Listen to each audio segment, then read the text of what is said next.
Hey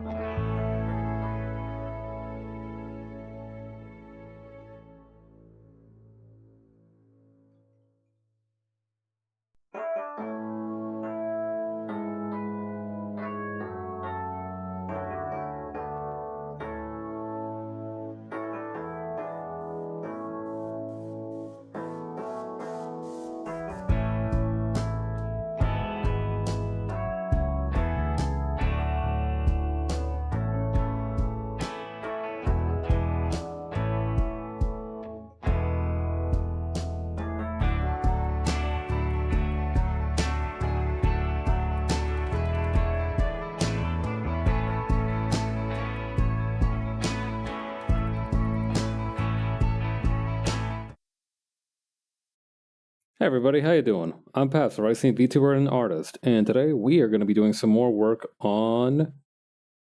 Please give me a moment, I have not loaded the program just yet, and I forgot to... Hang on. I had these up for the... for the, what do you call, Actually, you know what, that one Rice piece can keep the glasses, it's fine. That's not a problem, I will not begrudge them those glasses. Yeah, I had those for the, what do you call, those games stream. Speaking of which, I should, before I forget anything else, I should try to remember to turn on the time lapse for this. And oh, am I recording it? Okay, no. Okay, I am recording. I don't need to turn it off. All right, that's good to know. But yeah, as you can see, we are now on page 8. Once we finish this one, we will be over the seemingly insurmountable little hill. I could use a little bit of stabilization on this brush. But yeah, we'll be able to say that we're halfway through this issue now, which would be great. I would love to be able to say that. I love completing projects and also goals. I don't technically have a deadline for this, but now we've actually started publishing pages of this comic, so I'm gonna need to so now I actually have an eventual deadline. We're on page 3 out of 10 for the first issue, and that means I have 7 weeks before we need to start dipping into other reservoirs.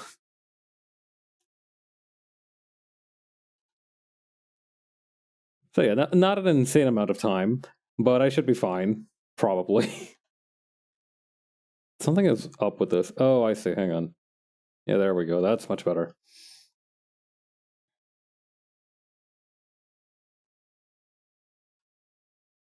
Okay, there we go.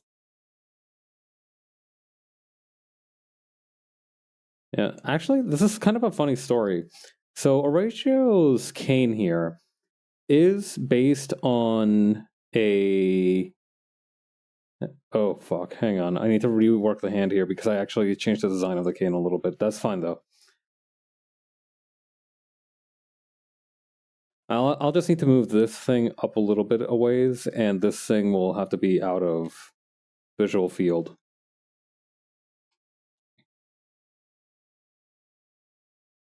I guess it's not visual field, it'll be out of view. Yeah, that's a better term for it.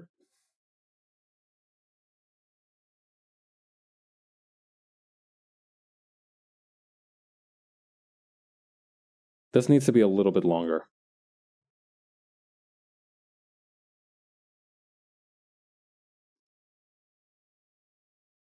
Yeah, I ended up changing the design of the cane a little bit because I learned that apparently if you do have a mobility issue, these canes that have just a very rounded knob top are not in fact very comfortable to... Hold on. To kind of lean on. So I will be... And so that's kind of why I changed it up a little bit.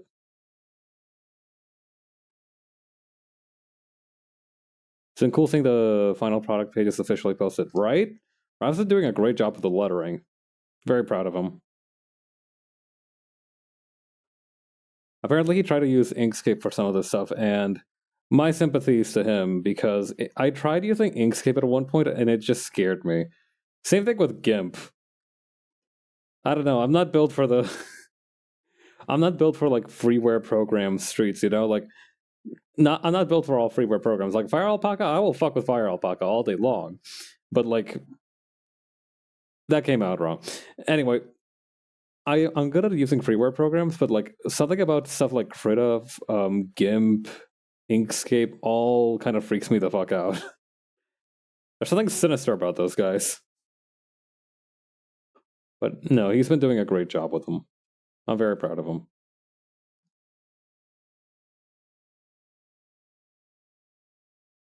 All right, let me add these guys here.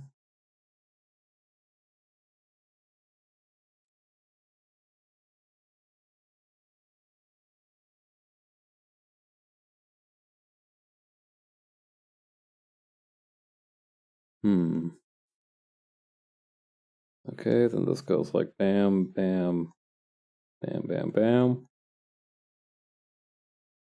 I think this thing was like divoted too. Like it had like divots. I don't think the word for that is divoted, but we shall see. I'm sure it's not that big of a deal if I get that wrong.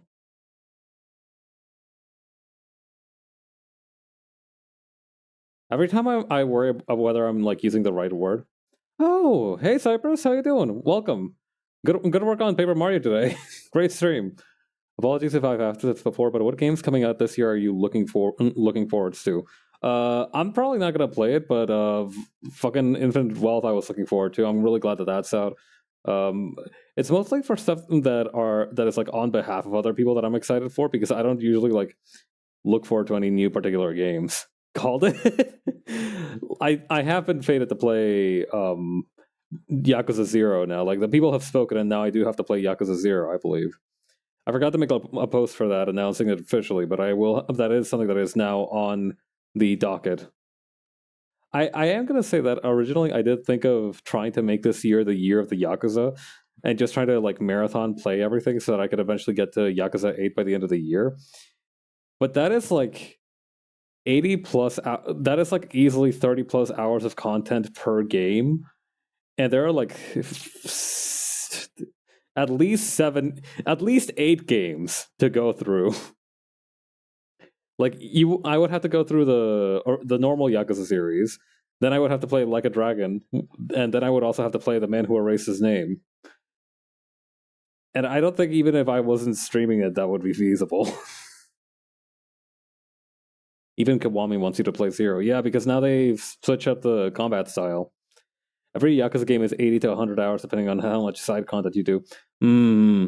Yeah, I think my playthrough of the Samurai game and Judge Eyes. I mean, you don't have to play Judge Eyes. You don't have to do that. Judge Eyes is a very good game. Like, I'm not saying Judge Eyes is not worth playing. Judge Eyes is absolutely worth playing, but I'm saying that if I wanted to marathon the series, I wouldn't necessarily have to play Judge Eyes. Yeah, Judgment, Lost Judgment, etc.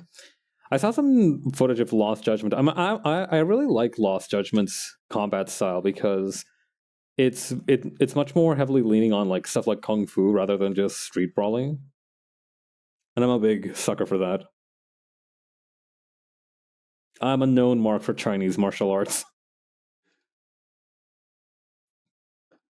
Yeah, like the snake style in the second game. I watched this other VTuber, Valerie Valkyrie, play a little bit of Judge Eyes, but I kind of lost track of the playthrough after a while.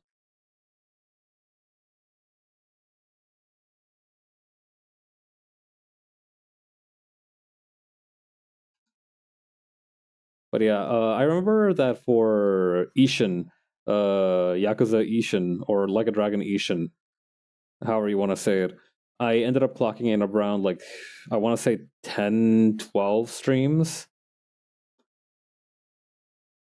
So I'm assuming that, I don't know how long that game is compared to the other ones. I'm assuming it's more or less the same size, maybe a little smaller. So if we're talking like 14 streams, like 14 streams sounds feasible, but like that's like 14 weeks of a year, right? Assuming I do like one episode per week. The logistics of that are not the best.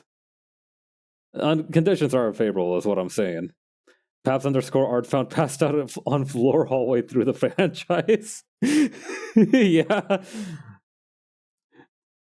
Yeah, no, they find me they find me like pale and sickly in the middle of Yakuza 4, trying to keep track of all the different storylines. They have to like wrap a blanket over my shoulders and like give me fucking, I don't know, some dog ass Call of Duty game that you can clear in like 3 hours to kind of like palate cleanse.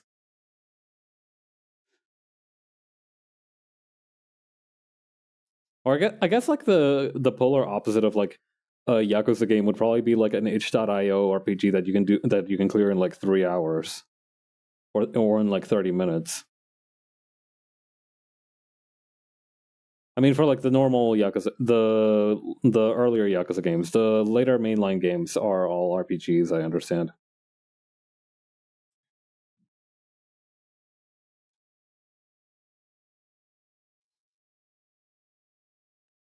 The one picture that I've been trying to like stay away from spoilers for Infinite Wealth for obvious reasons. Short itch.io games, my beloved. Honestly, yeah. And we don't give enough credit to some of these short itch.io games, I think. They're where the real magic sauce is made these days, I believe.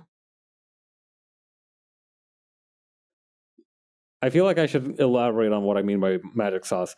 Some of the more impactful experiences you're likely to get out of an itch.io game that just really speaks to you, rather than like your average AAA game.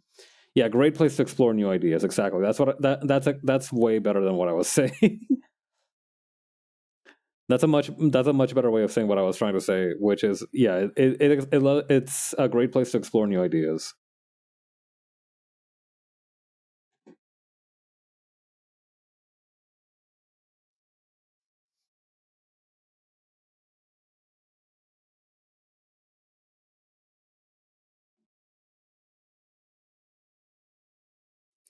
Yeah, like I said, I've been trying to stay away from spoilers for Infinite Wealth. The one thing that I will say though is that I did find this one picture somebody posted of Curious saying like, I don't know, I just don't think retirement's in the cards for me. And it's just so funny how that can be applied to so many different things. Talking to American followers. Okay, so imagine a sauce that you put on your burger. Itch.io is that to the gaming industry. The American followers nudge sagely. Yeah. They're gonna keep Kiryu until he's like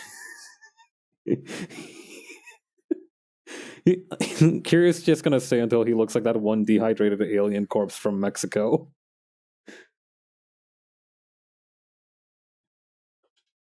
Let my peepaw rest, please. He's had to adventure so much. Man is pushing 60 and still getting into fist fights. It's so funny. And first of all, why are people beefing with a 60-year-old man as well? Like back when he was late 30s, early 40s, I could still understand it because like he's still like a regular guy, but like now it's like random folks will pick up fight with you and he's like he looks like he should be in a retirement home. What what is fucking wrong with the people of Kamurocho?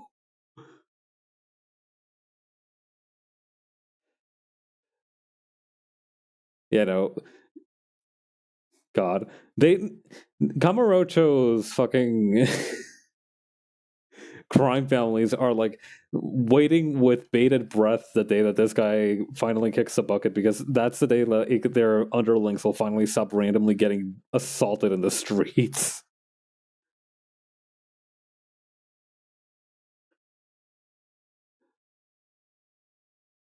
Like they're like, okay, so this old man, what he does is that every time you try to like create a territory, he will just beat the fuck out of your entire out of your entire like crime family. Do not engage. Wait until he is dead. He's already 60. How much longer could he have? Yeah, no. Fucking the crime statistics in Kamurocho are gonna look like a vertical line once Kiryu is finally retired. That's what happened when he like went to Okinawa. That's like why one of the protagonists for Yakuza 4 or Yakuza 3 or whatever is a cop.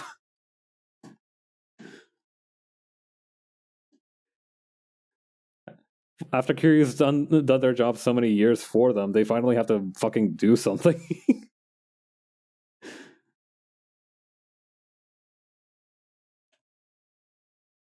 At least I think one of the protagonists in a later game is a cop. When Yakuza goes back to being a beat 'em up several sequels down the line, I do hope Kiryu is a martial arts master who teaches the protagonist. That would be sick, honestly. I do hope that he evolves into being like Kamaki. Is Kamaki still alive, by the way? Like, I feel like Kamaki should have died a long time ago. I mean, Kenji, you did kind of ask for it. I didn't think that old man could whoop my ass like that. Man, it's like a Dragon 12. What were you thinking?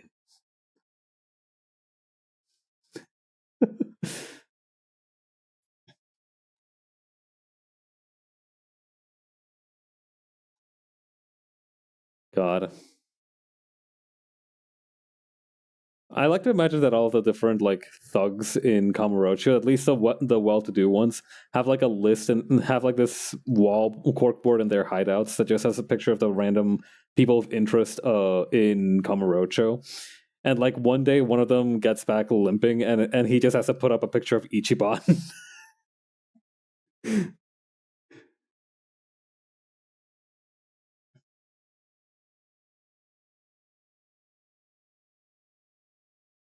God,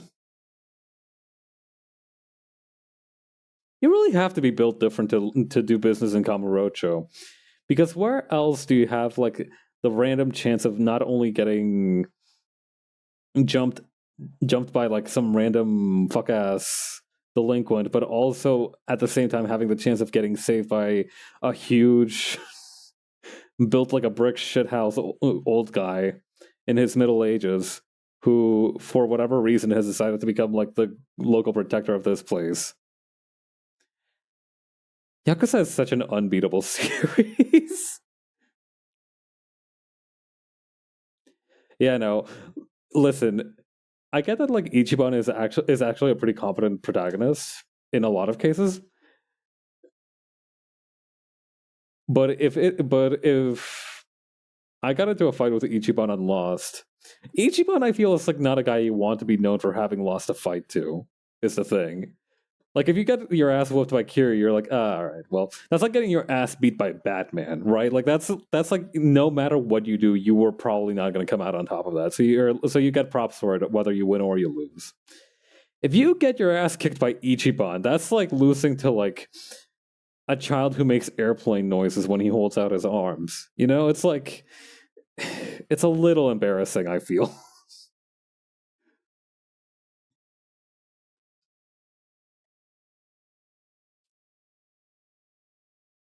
Because like on the one hand, Kiri is like this hyper competent like tank of a man, whereas Ichiban is ostensibly just like a pretty normal guy who just loves his friend very much.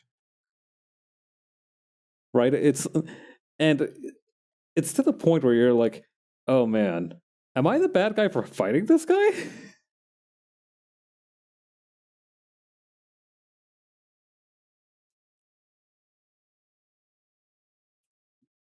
So yeah, that's why I feel like a lot of hmm.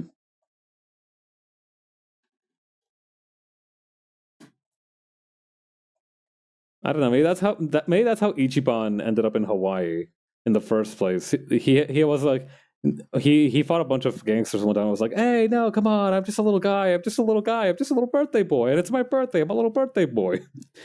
And they were like, "Well, shit, we can't actually beat him up now. What do we do?" And he's like, and some random guy's like, "Well, I got some tickets to Hawaii."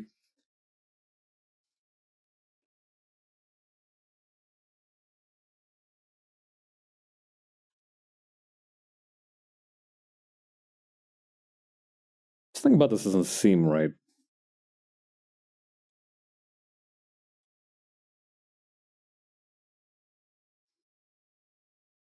Man, I think if I do end up making it somehow to like a dragon in my playthrough of the Yakuza series, I'm gonna need to switch to the Japanese voices because switching to like the English dub after all that time, listening to Kiryu say like "Soka" in that deep ass voice of his is gonna feel super weird.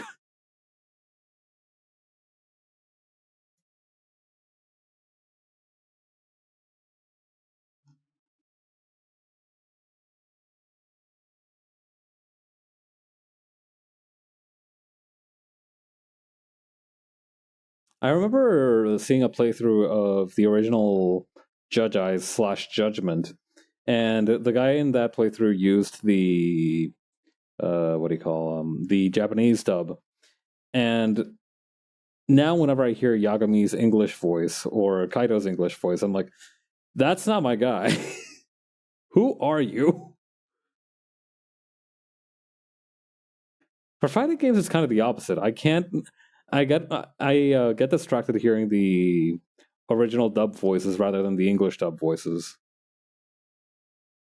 Like I know a lot of people play Guilty Gear with like the Japanese dub of it, but I just kind of like play with the English dub. There are some cases where that's just like not available though. Like I think Under Night in Birth, for example, doesn't have an English dub. I haven't played that game, but you know, that's an example of it. Like they just don't have an English dub.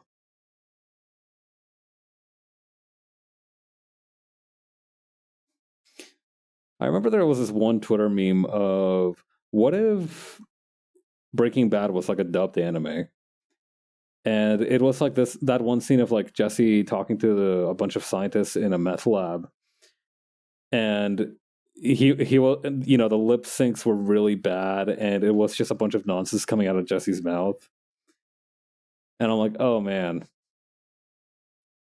So this is what it's like on the other side of it.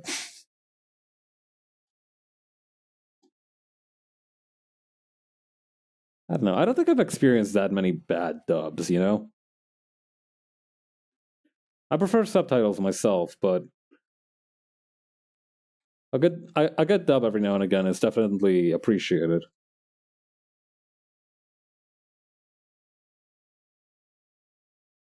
The Japanese King of the Hill dub is legendary.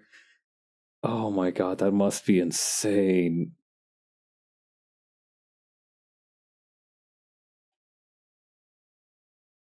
I remember there was this one tweet that asked if just how Western audiences get like really heated about like Japanese children's cartoons. So do Japanese audiences get really riled up about like Western cartoons. And there was like this like 2chan or whatever thread that proved that yes, they absolutely do get equally heated.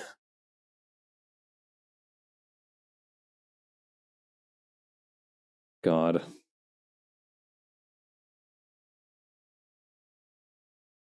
You know, that's kind of a win, I think. That's kind of a big win for American cartoons. Or I think, you know what? I'm gonna go ahead and say that's kind of like a win for humanity as a whole, because that means that getting really mad at stuff that doesn't matter is one of those universal experiences. It's one of those experiences that transcends language barriers.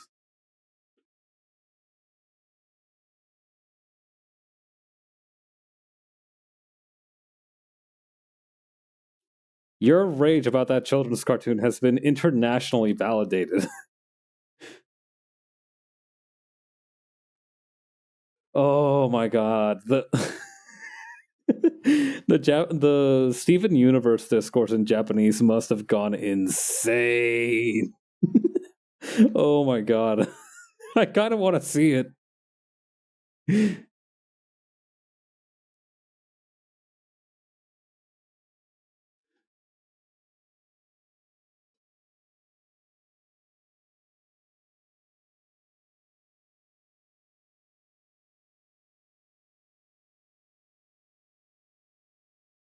Man, Steven Universe is one of those things where I don't think about it for a long time, and then I'm like, oh yeah, that happened. It's a lot like the Suicide Squad movies to me in that way. Like I recognize that they were there and they were like present for a time, but it's just hard to remember them. It's hard to keep them on my mind.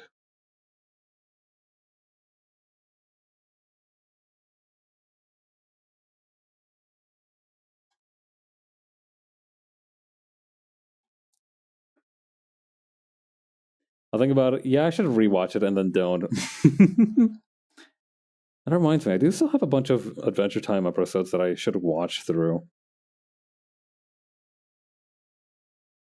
I remember I watched a lot of Adventure Time when I was like in middle school.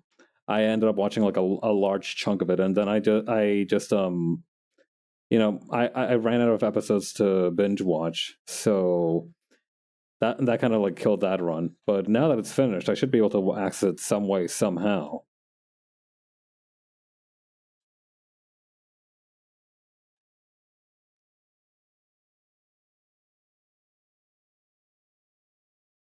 Okay, put this here, put this here. My partner and I are almost finished with our Adventure Time rewatch. It's insane how much the quality increases as the show goes on. Really? Huh.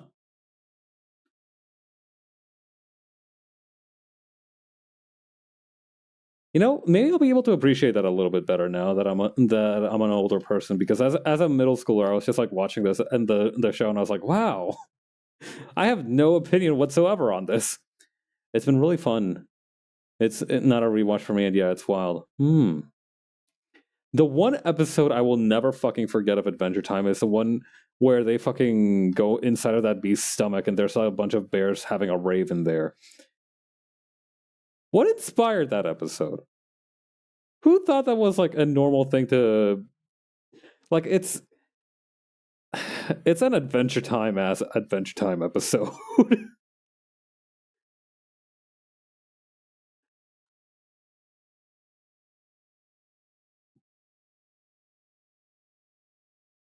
Huh? Is it still vor if you don't actually like digest the target? Like, at what point is it considered vor? It's like the swallowing the kind of like triggering factor, or like, you know what? Maybe there's some questions I don't need to know the answers to. On the other hand, all things considered, in retrospect,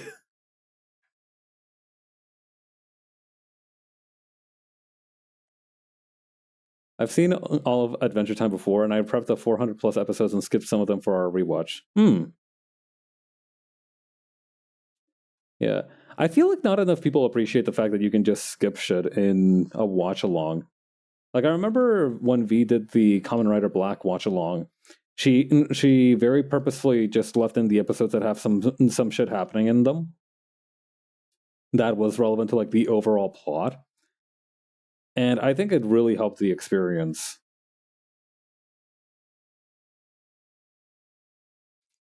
That reminds me of of one time I read about like a person who watched this concept of like watching the Star Wars movies in like technically kind of like a mixed order. Does plot stuff happen here, or is it funny? That's what matters.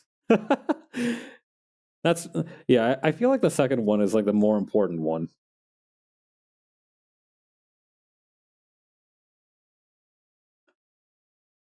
right? Like, it's still important that plot stuff happens, and maybe there's an episode that isn't that as funny as it's cracked up to be, but it does have important plot stuff. Like, I remember like there was this one episode where Finn was like, "Oh man, there's like this trial of heroes thing that I really want to get through." I didn't really have a lot of fun watching that episode, but at the same time, it did introduce like the Enchiridion. It introduced the snail and all that shit. And I'm like, oh, okay. So in retrospect, this one might have been important.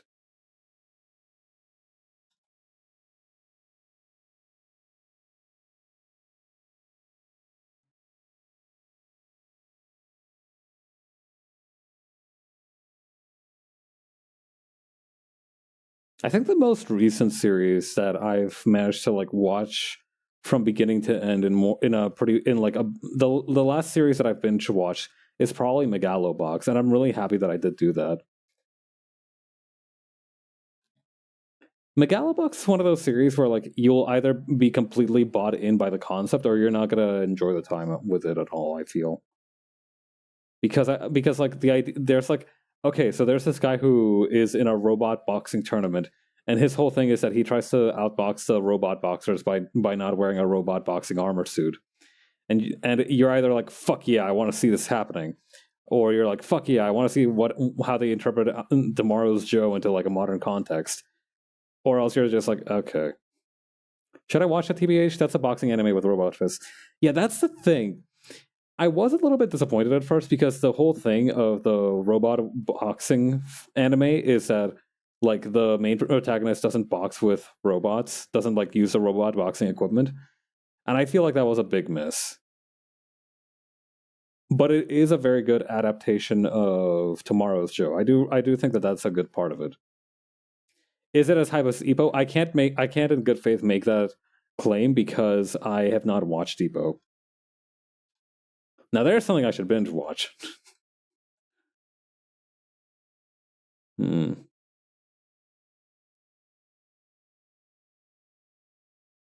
I think if you liked Tomorrow's Joe, you're going to be you're going to be interested in it because it has a lot of the same plot elements. So I think it's fascinating to see how they do it that way. Like if you've heard of Tomorrow's Show, you probably know like the big twist that happens at the end of it. And it's interesting how they interpret that twist in this version of it.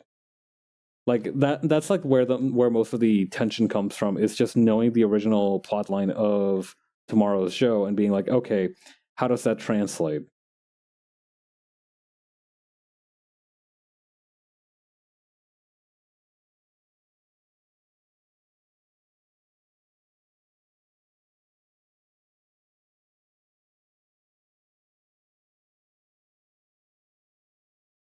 Okay, put this here. I've seen the ending of Ashitano Joe, so that is interesting.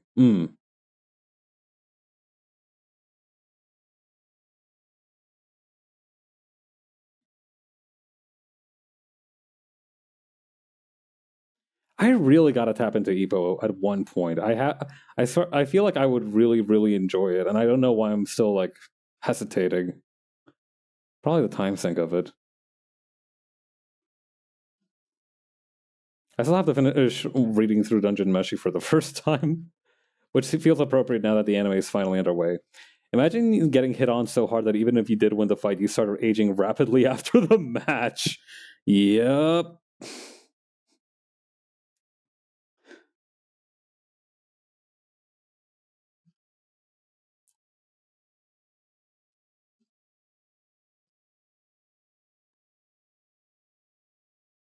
I think that's what happened to Palpatine in the Star Wars prequels.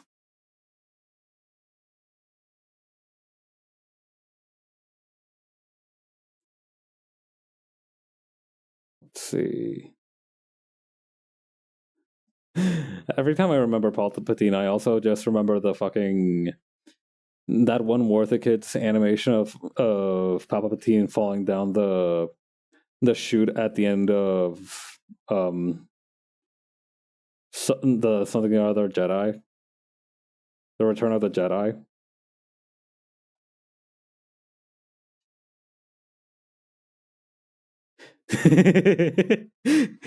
Yoda, you old sponge, how are you? Dead, I am. Dead. I want you to be as well. I can't die, Yoda. What? Come closer. Death is just a myth that the Jedi made up. Well, that's not true. Shh. I will use the Force to to heal my broken body. The way he specifically says "my broken body," I always remember that one. That's like the part that I remember the most from it.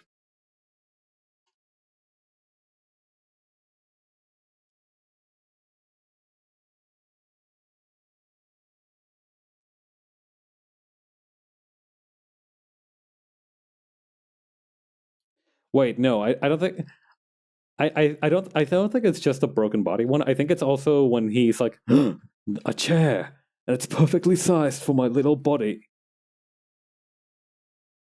That was me picking out my current chair at a fucking Target. That's not true. I didn't buy my chair from Target. I bought it off of the same place that I bought my friggin' standing desk. I will say, buying a standing desk is a surprisingly good investment. Like I have in fact been using it to stand every now and again, and like it's not something I do daily or like as a prescribed thing. But but sometimes I'll feel like my back tightening a little bit, and I'll be like, you know what, I could stand for a little bit. I wish I could probably stand for a little while, and then I do, and I can, and it's great. Oh man, not these past couple of days though. These past couple of days, I haven't actually been able to walk all that much because uh, I was feeling like this weird tightness in my calves. And I'm like, oh shit, finally my sedimentary lifestyle is catching up to me. I better do some stretches or something. So I do. I set up one of those Tabata timers, and I start doing those raising exercises with like some weights, right? So if you've never heard of a Tabata timer before, what it is a very simple concept. In the 20th century, sometime about, this one guy called something or other Tabata did an experiment where he tried to train the aerobic capabilities of his team of ice skaters.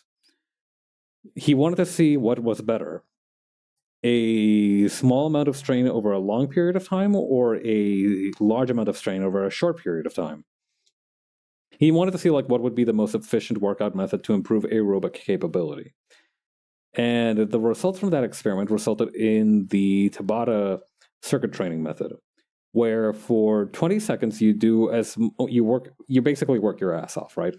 You go in, you go hard, you basically do the exercise in question as fast as possible without hurting yourself.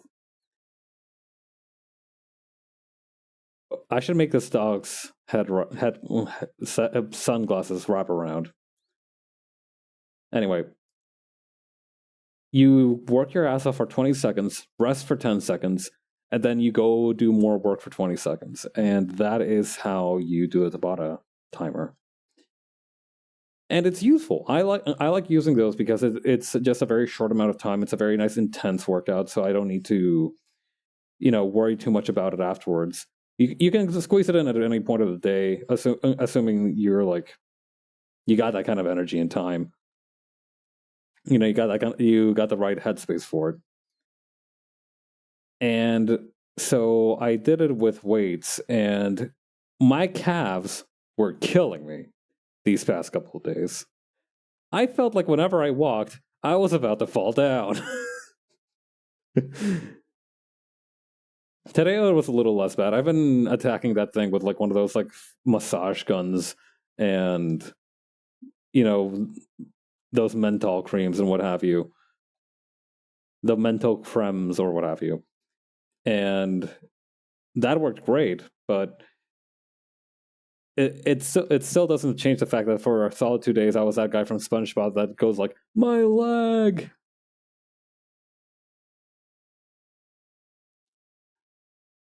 Honestly, if I want to avoid spending money, that's probably the go-to move as well, because like if I can't leave the house, I can't buy anything.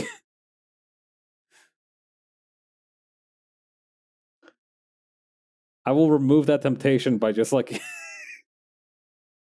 physically incapacitating my own calves through rigorous exercise. The only issue I can see with that in the future is that my calves will eventually become accustomed to that resistance, and I'll have to like up the ante a little bit. I'll have to like get an even more intense workout.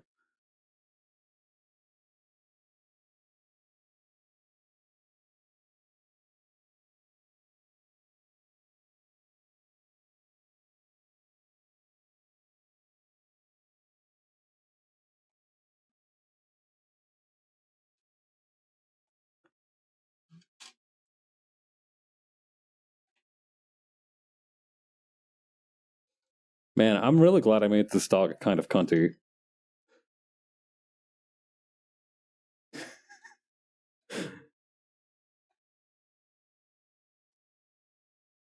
There's something fun about just making like the most like, how do I put it, like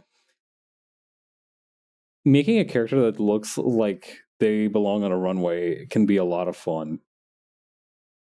Either because you like dressing them up or like just their general like air and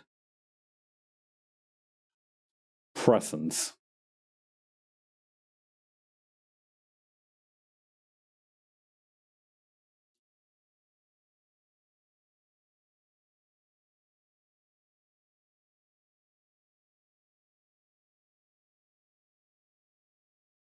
Okay, bam, bam, bam.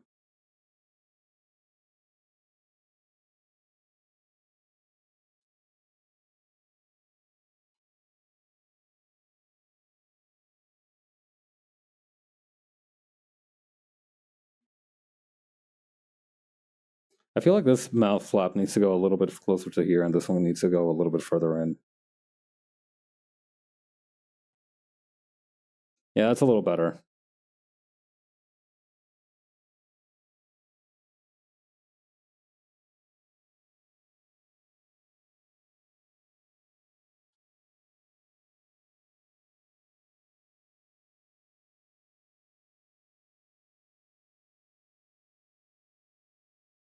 Okay, add this one here, add this one here. Honestly, it was kind of fun to design the kind of like aliens in suits that are on this page. Like we got the slug guy, we got the guy that's an eyeball. We have the flash grenade that's suddenly being thrown into the room. Great page all around.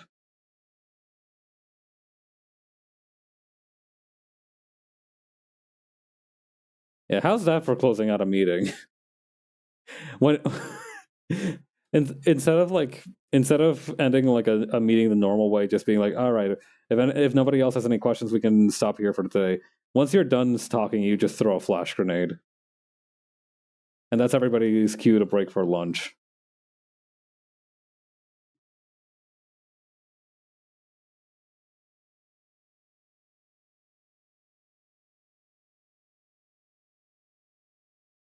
The only problem that I can think of with that is that you would have a hard time translating that into like an online meeting, right? Like if you're on like a Zoom meeting or a Teams meeting, I guess the closest thing you could do. I remember I knew somebody who made a uh this like effect using Mix It Up, where she would have a flash grenade PNG pop up on stream and it would just explode, and it was a really good bit.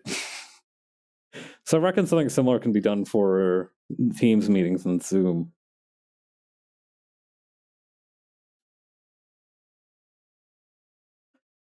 If the window crashes afterwards, that's how you know you're done. If it doesn't crash, then you're just kind of taking a break for lunch.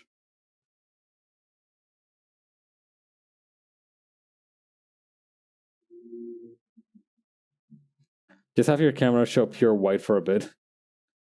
Yeah, and play a slight ringing noise and everything. I feel like that could work. You could definitely make that work.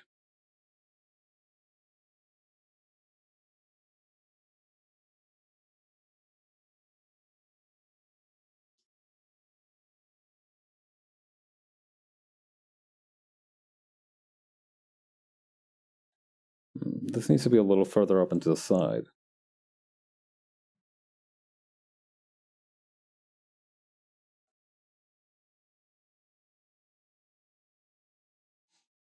Somebody suddenly pipes up and says that they have like one last question before we go, and the footage of like the flashbang is slowly reversed and put in like backwards motion. It goes like, and they're like, "All right, Steve, what did you need?"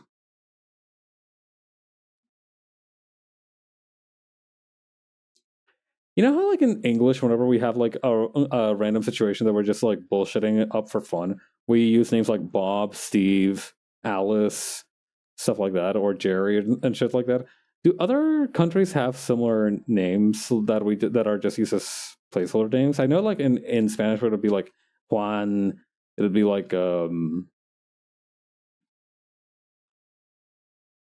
Marquez, Marco, whatever. I'd enjoy being able to toss a flashbang to just end meetings sometimes. It would be kind of nice. Not every time, sure, but like sometimes, maybe on a special occasion.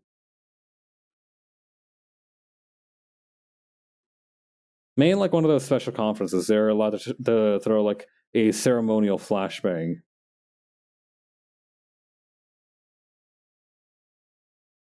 Or better yet, they get to throw one for one meeting a year, but you don't know which meeting it's gonna be. They don't tell you in advance. So until they whip that thing out, you just kind of have to be on your toes.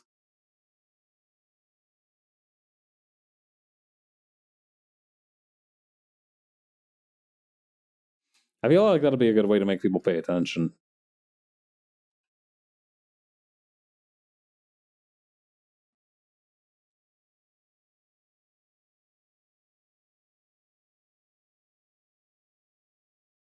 Slug.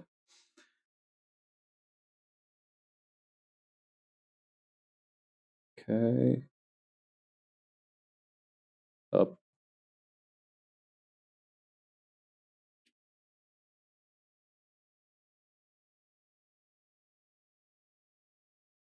I remember that one of the Hollow Stars guys, Bettel, I think, ended his debut by like exploding the stage because like one of his bits was like he would like pull stuff out of his hat, and one of the things he pulled out was like a bomb. You know, like one of those cartoonish cast iron looking circular bombs. They don't make them like those no more.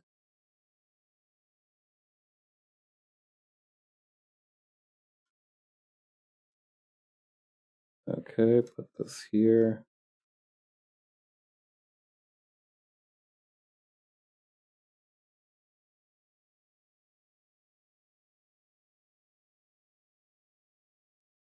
There was also that one Miku meme of her like being like, "Wow, flashbang, so cool."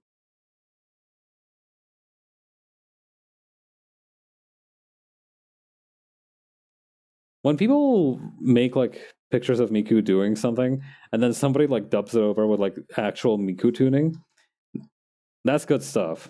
That's good stuff right there. That's quality. Good thing she's moving into flashbacks. Yeah, we don't talk enough about how Miku is basically good at negating all kinds of damage. Miku didn't even need to learn the Tiger Drop. She just does that shit natural, like.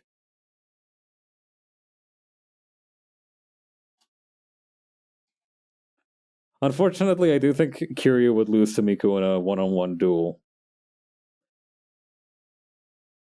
I don't know. They'd probably end up singing karaoke at one point.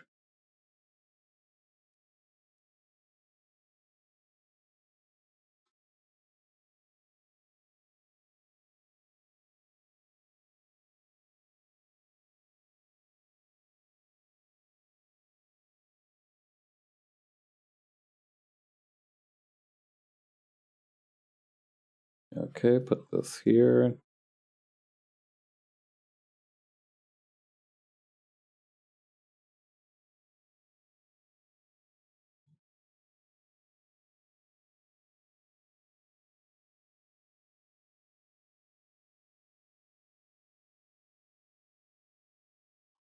All right.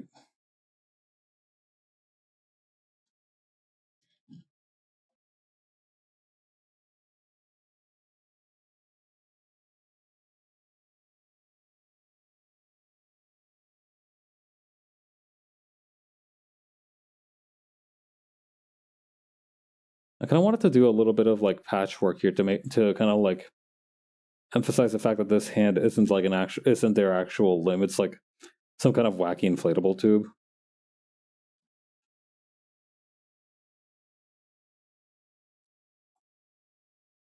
My whole idea for this one specific alien is that they're just kind of like a banana slug in one of those like moisture controlled habitat environments, and the rest of this body is just like a wacky inflatable tube, man.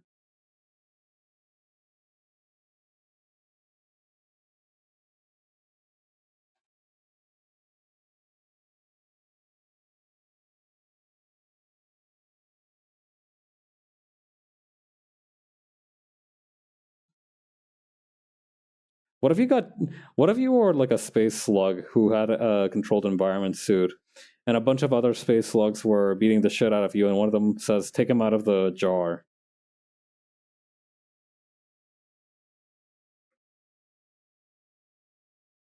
Dehydrate his ass. Pour salt on him.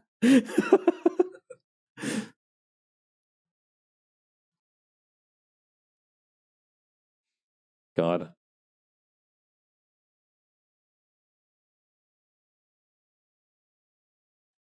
Come to think of it, I don't know enough about slugs to like. Slugs and snails are both kind of beasts um who get weaker under salty conditions, I believe. much like the typical fighting game player. Season it, boys. That'd be that's the one. Get some paprika on this motherfucker.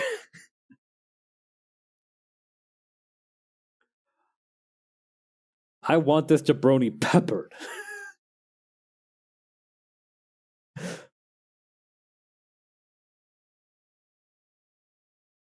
I need this guy fried up with some garlic. Caramelize this idiot. Oh, that one took me a lot of tries. That wasn't my best work.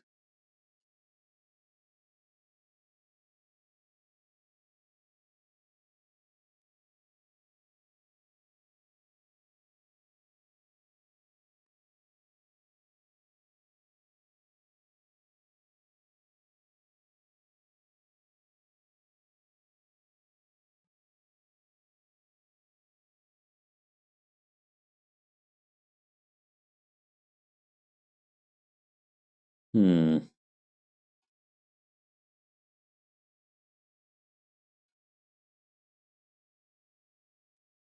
need to bring this one further up.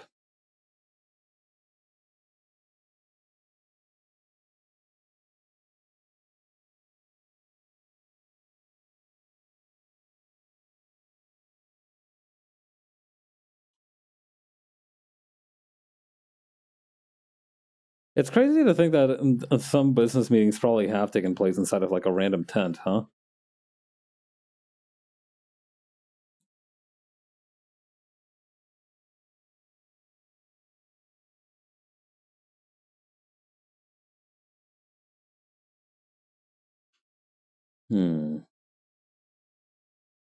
Tents, huh? I've never been in a tent that was like, well, no, I have been under like large tents, the kinds that they have at like fairs every now and again, right? I've been under those tents, but I've never been on like a commercial tent, or I guess a commercially available tent. I've never been on a camping tent. That's what I meant to say. That was like big enough to be comfortable. They're always such small affairs.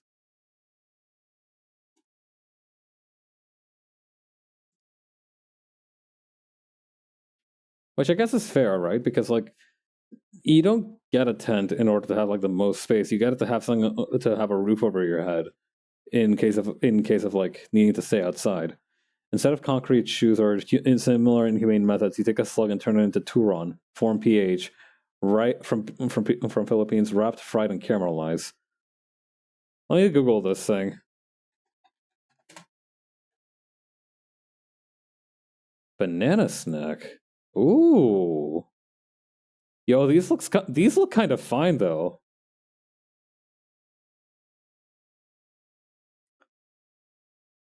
Okay. Are they like savory or are they sweet?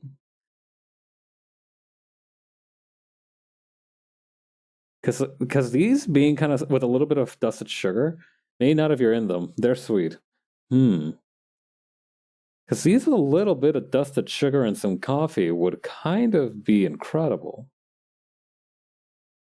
Oh yeah, these looked good.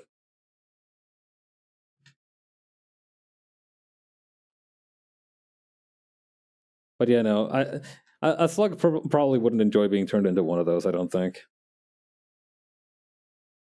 They're usually caramelized on the outside with brown sugar. Oh, dude, that sounds incredible. I'm very lucky because in Canada they have Tim Hortons, which does apple fritters in most of their menus.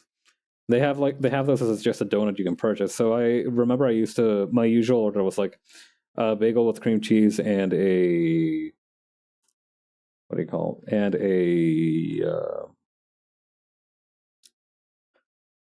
And an apple fritter.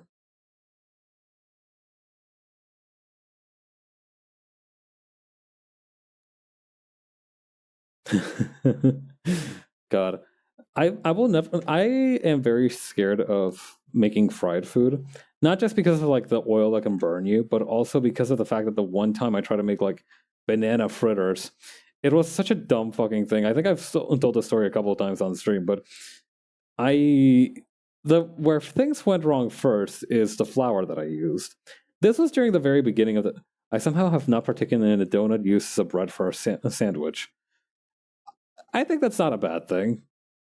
There was an entire Boondocks episode of why that was a bad idea, I think, so I don't think you're missing out on too much.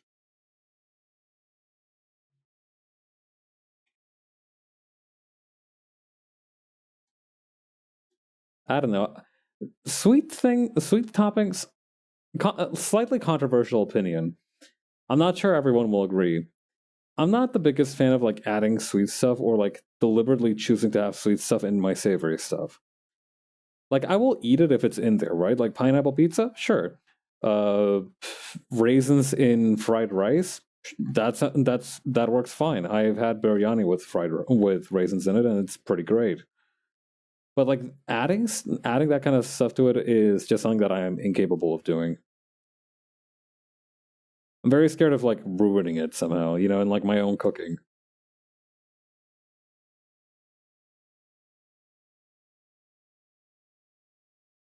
But those burgers that have like like a donut as the bun, I feel like they're more for the spectacle of the thing rather than the actual flavor factor. Remember how Starbucks used to have those fucking unicorn frappes or whatever the fuck? I never actually got to taste one of those. I did drink a pumpkin spice latte once upon a time. That was alright. The smell of it was more overpowering than the taste. I will say that the smell of it was fantastic, but the taste was just like okay. I think there is a local place near me that does golden milk, so I do kind of want to try out their offering.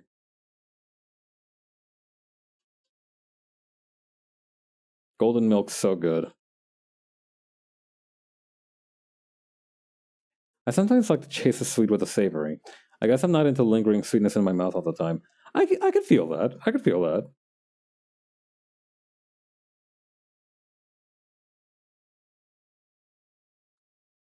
Yeah.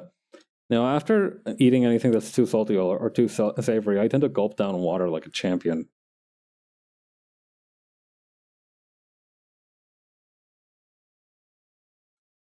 Hmm. Oh, yeah. I remember recently reading about this huge controversy that happened when there was this US scientist, right? She did a whole bunch of studies into tea. What the best ways to, the chemically best ways to brew it, the kind of science behind it.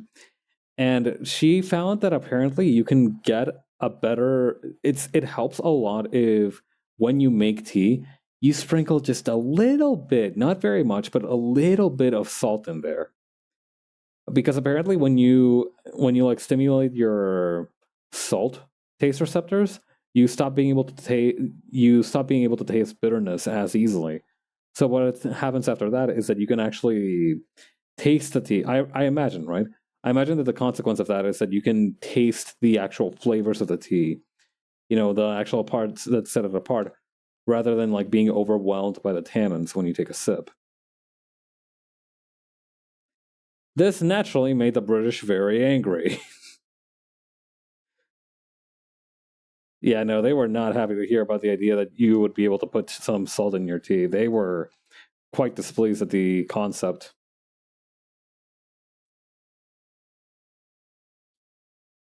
Coffee fans are doing all kinds of science experiments with their beverage of choice. Freeze it, salt it, dribble it like a basketball or something. I did salt my coffee one time to trick my body into thinking that it was soup. It was final season, and I was a little bit desperate.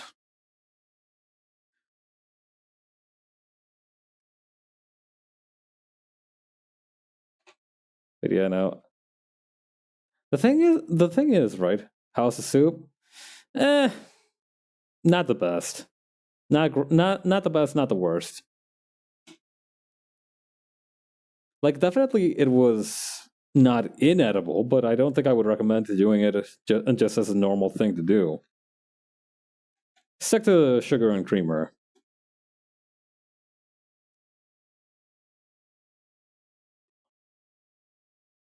But yeah,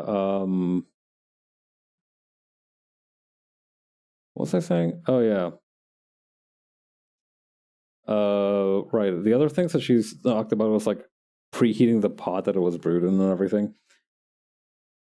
I don't know. I'm not usually. I try to not to get too complicated with my drinks. I think the reason that a lot of coffee fans are very excited about their product is because it's a lot easier to. How do I put this? Like it's a lot easier to take control of coffee's brewing processes. Like the thing with coffee is that it has. I feel like there's not. It's not quite as delicate as a thing as tea. I don't know why coffee fans are like built like that. May like coffee makes you have dwarf instinct, and that's why they build so much like steampunk shit.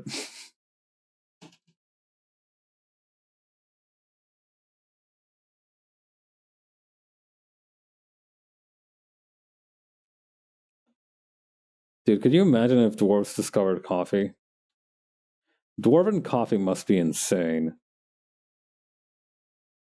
Dude, you drink one sip of dwarven coffee and you fucking you temporarily black out, and then when you wake up, you find that you've filed your taxes, you've walked your dog, you've made like 5 different appointments, and also it's like it's next week. Submitting your theory to scientists to test. Yeah, that's true. You don't see that happen a lot with as often with tea. I feel like a lot of people are very That's the thing. I feel like coffee snootiness doesn't have anything on like tea snootiness. I feel like coffee elitists are definitely like it's like comparing like music elitists to like theater elitists, right? Like both are insufferable, but in their own unique, annoying way.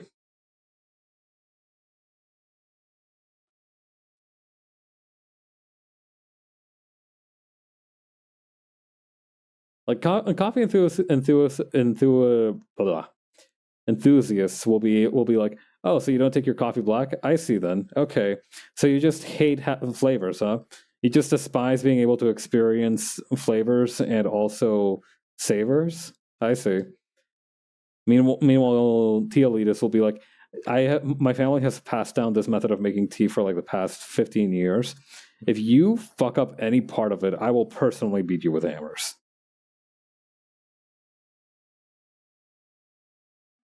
Drinking that philosophy of ideas. That reminds me of those like jokes that are like, oh yeah, no, you posted that tea, right? The philosophy of ideas. Yo, that tea looked actually very nice. Yeah, it was like vanilla, rose petals, a bunch of other things. I mainly remember the rose petals and vanilla. But yeah, it reminds me a lot of that one meme that's like, I've got this thing called late Roman Empire. It's straight gas, and you're like, sure, whatever. And 3 hours later, you're like, I swear to God, I saw some Gauls in the forest. And your buddy's like pacing in the corner, being like, I think the Romans are lying to us. I think the Senate is lying to us.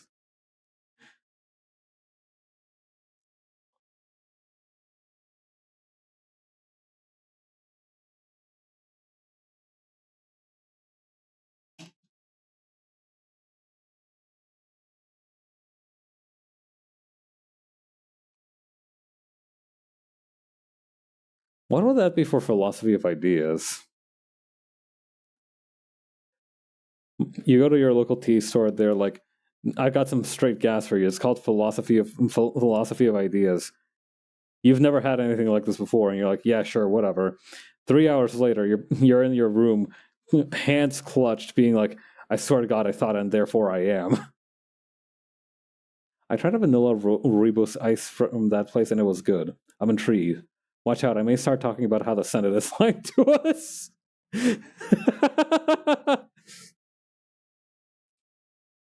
I mean, I know the American Senate lies to people all the time. That's like 80% of the job of being a politician.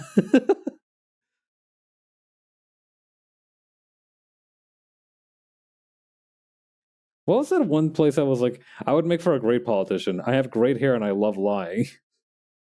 Or was that like a news anchor? I forget. I would try philosophy of ideas now for the bit.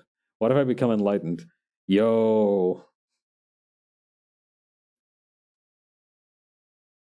this is the shit that makes this is the shit that makes you leave the cave.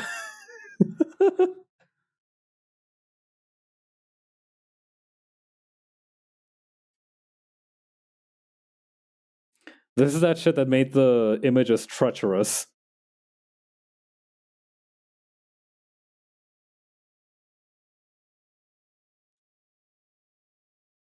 All right, I'm gonna take a sip of water. Speaking of treachery, I'm gonna be running an ad while I do this. So catch you in about 30 seconds.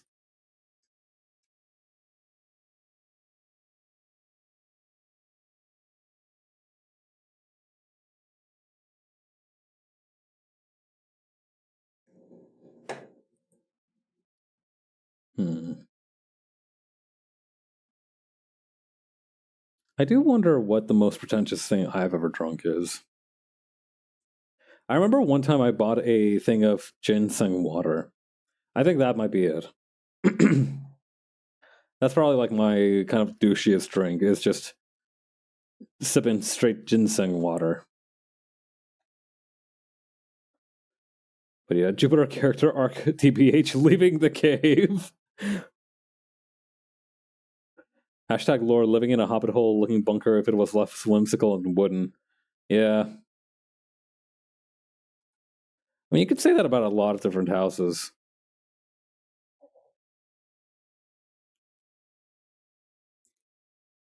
I don't know. I do feel like with your character's design and like general vibe, I do feel like you would have a bunker.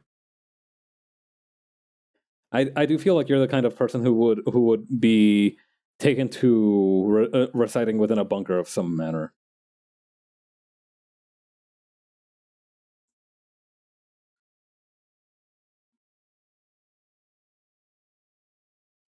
At one point, I thought about the idea of like making it the lore that I lived in an abandoned rice silo. I think my house is just normal. I've stopped being. Hang on, let me send us all to the just chatting screen real quick. I'm so tiny in this screen. Oh my god, I'm like pushed up right against the bed. Yeah, remember this thing? I don't use it as much these days, but like, it is still here. Yeah, I remember I used to flip to this screen after the just starting screen, and then I would hop on over to this one here. I don't do that as much now, but hmm.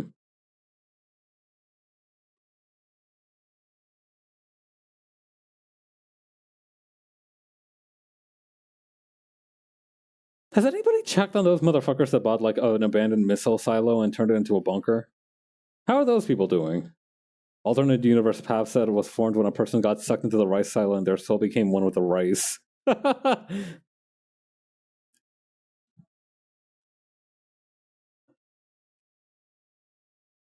God. Does that mean that if you get sucked into a corn silo, your soul becomes one with the corn? Those things can't be like quicksand.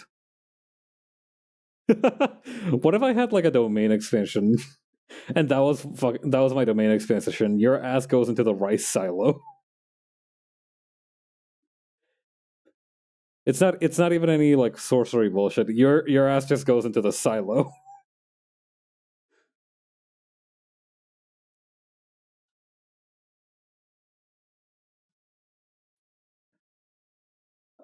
I think having grain entrapment as your ultimate move is definitely a choice that one could make.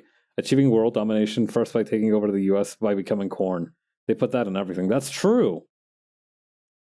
Ethanol, syrup, candy.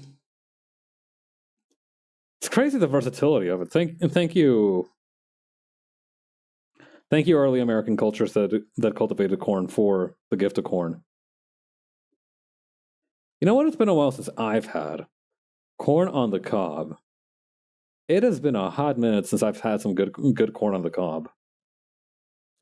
I remember one time we bought some at like this roadside place while I was visiting some in-laws in Hawaii, and I it was like the best. It was some of the most solid shit ever. Like it had like sauce on it. It had like garlic powder on it. It was great. When I was very young, my family used to take me hiking, and at the bottom or at the top of most of these places, or like somewhere along the way, you would very often be able to see somebody just like selling corn and like baked potatoes and stuff to people who climbed the mountain. But that one was just like steamed. It didn't have like much seasoning on it, if at all. I need some good corn on the cob. That reminds me of this one phrase that I saw very recently. That's like, I keep saying I'll stop being corny, but I always find myself back on the cob. I feel like that's one of those things that would have like 5 different guys on below it saying like hashtag so real.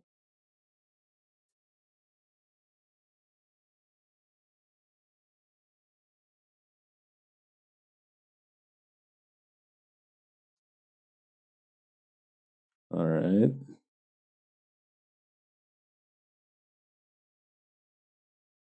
Like, do you guys remember that one dude who was like, "There's 2 kinds of people: those who get clean in the shower, and those who get into the shower clean." I feel like that's the same kind of guy who would make that post.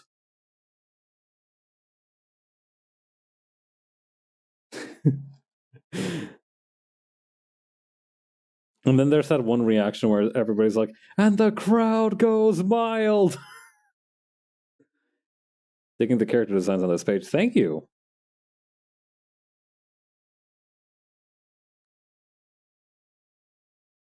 Honestly, I've started realizing that a lot of my strengths lie in designing characters. I feel like that's what I get the most reward out of in a lot of like this creative stuff. Short comics and character design.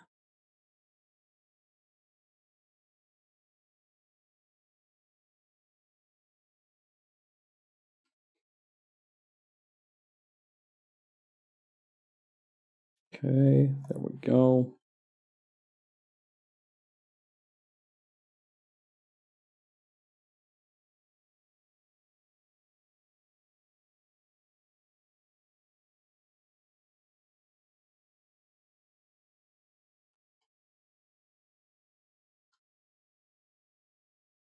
Okay, take that out.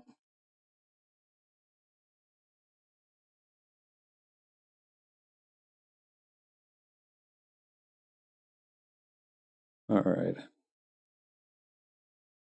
Okay, so here's an idea. This actually is a fully rendered wireframe model of that device that I had up. So let me get this to 3D mode. This is actually just a 3D wireframe model. Why is it not? Oh my god, is it crashing? Oh no, we're fine. Okay, cool. But yeah, no, I did make a wireframe version of this thing.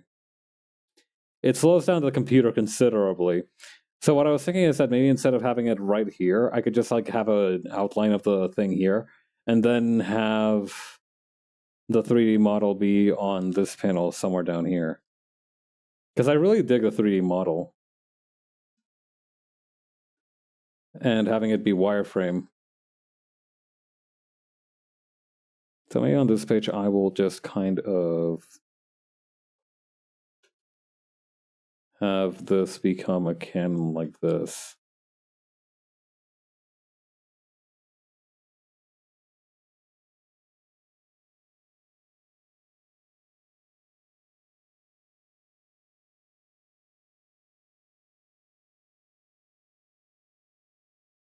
Okay.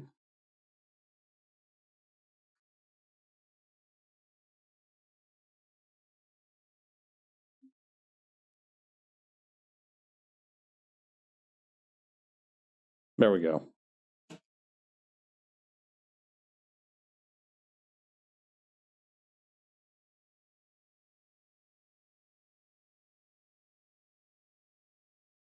Okay, erase this part,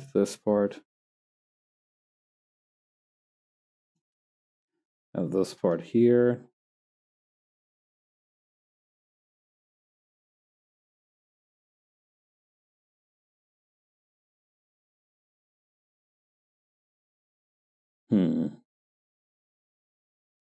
Perfect. Okay, that's good.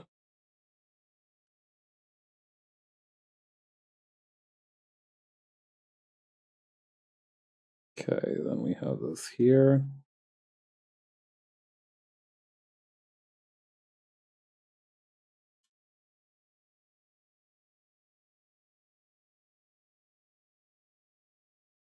Swoop this down. Perfect. Okay.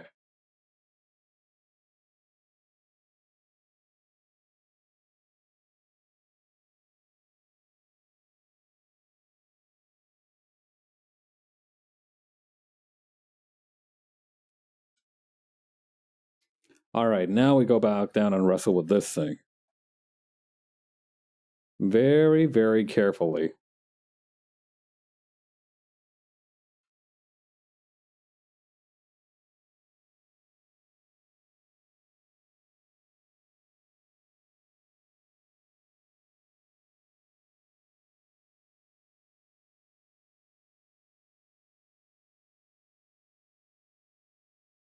I wonder if it gets easier to render if it's bigger or if it gets harder. I remember trying to look up a tutorial for Blender for how to make wireframe stuff, and it was the minute I finished applying the settings that it told me to, my computer literally started like coughing and sputtering and like crying out for help and shitting itself. So I looked up another tutorial, and that's what made this one, and it's much better, but it's also seems to be rather intensive in terms of resources.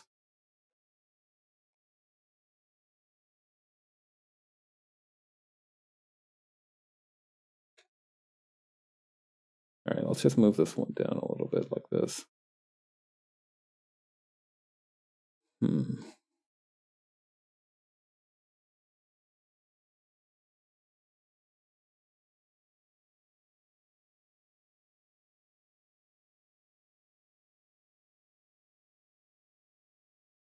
Triangle.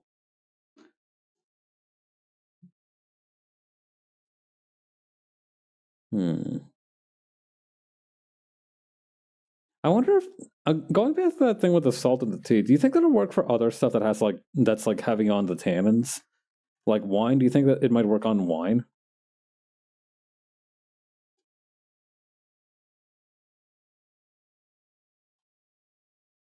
Because my main weakness with a lot of alcoholic stuff is that I just cannot stand how bitter it is, including wine. I remember that when I was visiting my family, I for New Year's we wanted to do this thing where like everybody took a little bit of drink, right? Like that, like you know, a brindis, right? We just wanted to like do a cheers, and we or a toast rather. That's what I meant. We wanted to do a toast, and I ended up being like I took a sip of like whatever of the alcohol they served, and I made like such a weird face. And my parents were both relieved because that meant that I wasn't like drinking. I wasn't like binge drinking while I was living away from them.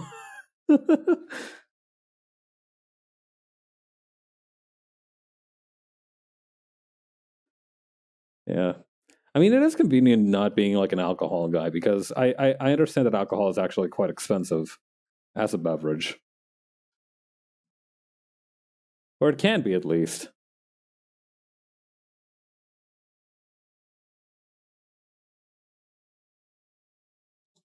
Hang on, let me duplicate this layer and make this thing rasterized.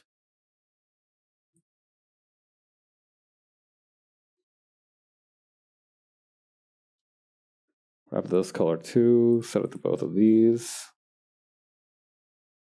Is there any way that I can like, hang on, subcolors? Can I make this lighter? Hang on. That's too dark.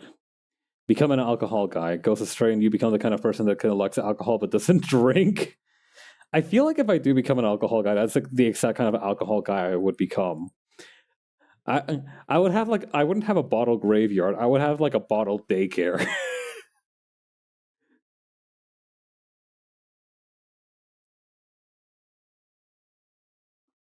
Oh, actually, that's pretty good. Yeah, let's go with this one. This one looks pretty nice. Well, let me see if I can make this one more. Whiskey can cradles are like this, are like swings. God, that would be pretty funny though.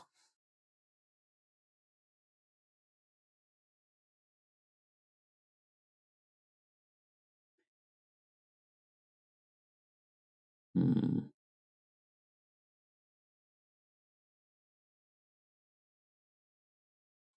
I don't know. I think that's pretty good. I might just cut and duplicate this one again and rasterize it.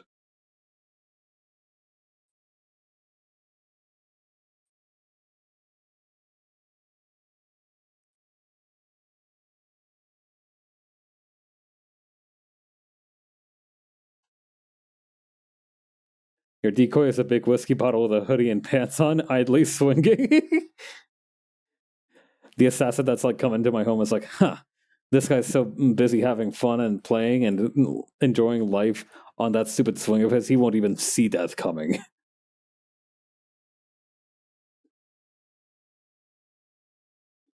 That's one of the Disco Elysium quotes that I remember very frequently is that like when you get the chance to punch Kuno, your like inner voice is like, do it.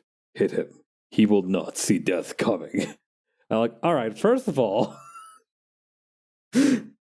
relax.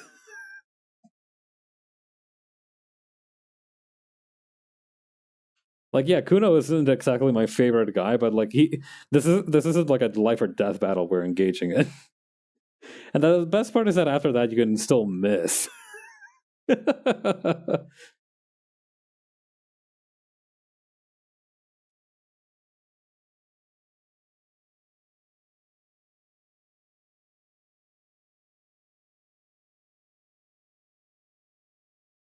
Okay, see, the nail is kind of weirdly placed here now. There we go.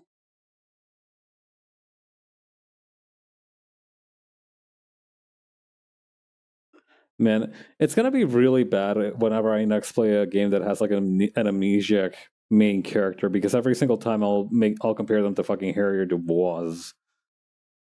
Thank you, Vector Lines, for real. Dude, I don't know if the thing about vector lines is that now they're such an integrated part of my workflow that I don't know if the project would end up faster or slower if I never learned to use them. I do think slower overall because I'd be spending a lot of time like cleaning up the lines wherever I cut them off. I don't know. I'm just very my workflow in the first place was very suited towards vector lines because I tend to like make the line as I like it and then just erase around the line to retain what I want.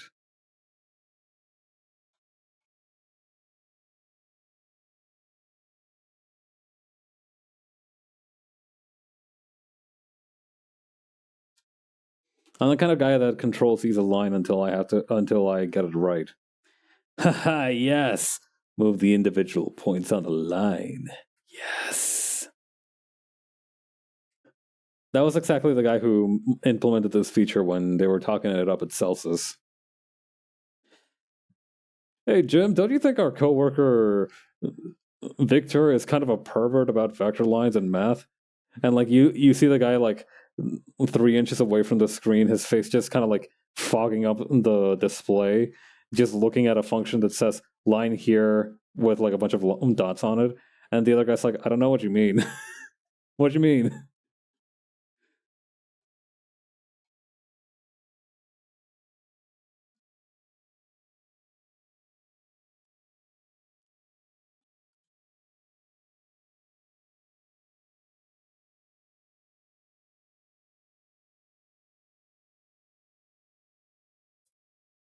You know, I think we might be able to finish this page's lining before I have to finish stream, and that would be kind of incredible. That would be amazing. Line pervert is a respectable profession. Hell, that's what I am. I feel like I would easily fit into the category of line pervert because I do really put a lot of emphasis on line art.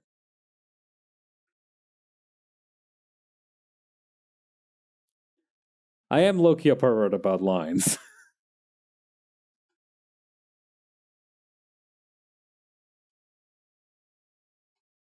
Then you also have color theory perverts, you have sketch perverts, you have a whole kind of assembly line of perverts working towards the common goal of artistic integrity. As it should be.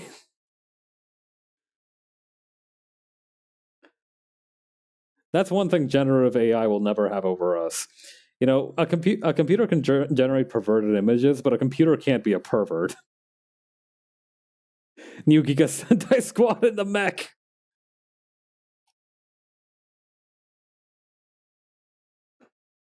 Well, computers can't be perverts yet. I don't know. I feel like eventually we will be able to make a computer a pervert.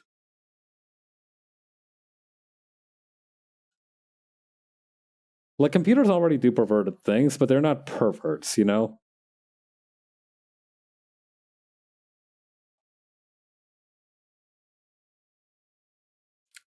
Like, I don't feel lust from the machine.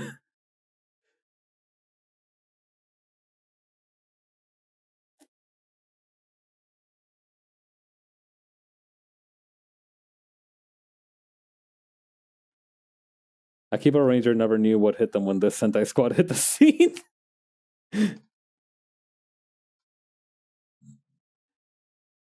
God, I can just imagine that conversation.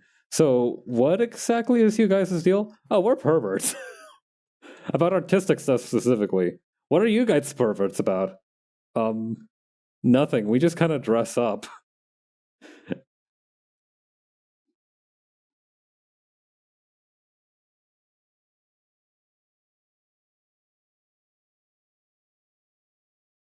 I don't know. I think another thing is that I tend to use the word pervert a little bit too casually.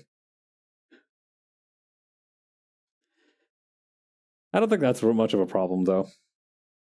We're perverts. Art perverts. Really respectable really respectable experts in our field. Really.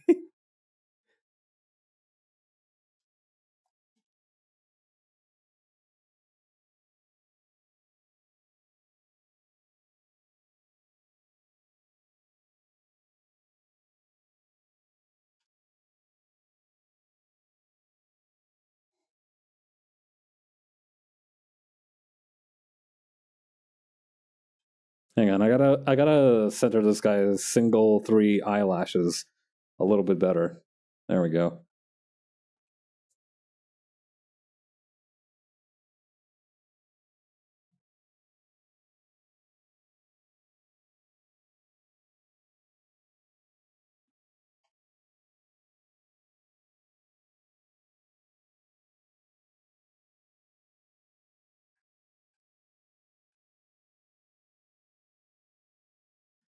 Hang on. Okay, so it's gonna go in like this, tie over like this, and then whoop.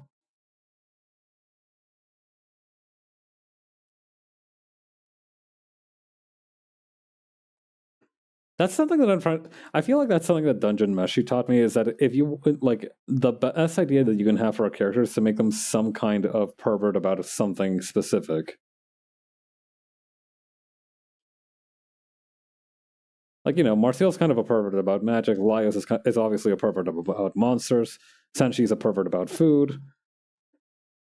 Chilchuk, I think, is about a pervert about having common sense, but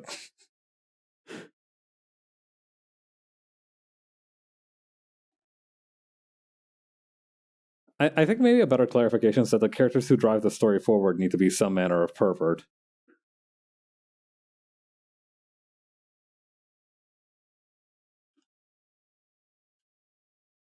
Let's see. Okay, so we're gonna have to. Hang on. Oh, I need to make this way bigger.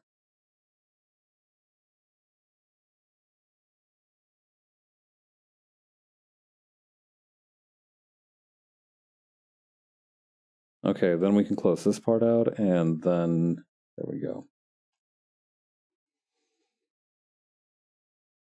Oh yeah, this guy's another one of those creatures who has like pseudo limbs. Or wait, no, I think this was supposed to be like the equivalent of like wrist cuffs, cufflinks.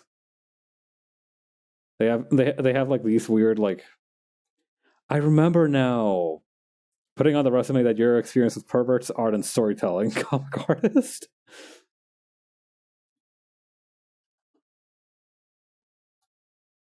Okay.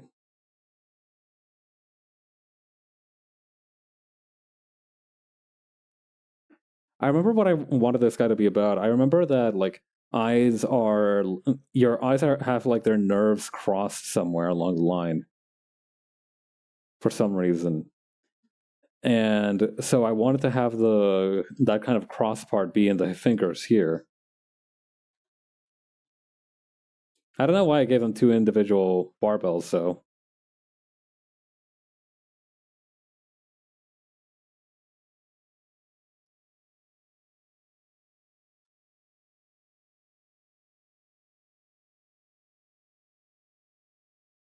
okay, cut this, cut this.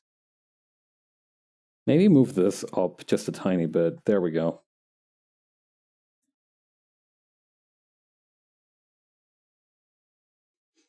On a different topic.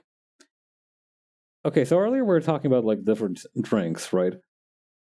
Here's the question for you. What is the worst packaging on like a food stuff or anything that you have ever seen in your life? Because earlier today I was looking at these like early designs. You know how like honey bottles usually are in the shape of bears for some reason? Probably because like bears are known to love honey. Apparently they were experimenting with a couple of other ideas for like what they could do with that. And one of them was this thing that I'm about to bring up in a second. One of them was like this clown shape, which is nice and silly, but also a little bit disconcerting. As well as like my personal favorite of the bunch, which was these ones here. Hang on. These ones here.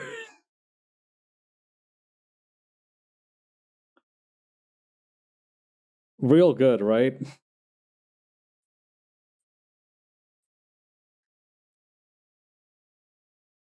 I choose Bong of Greed. God.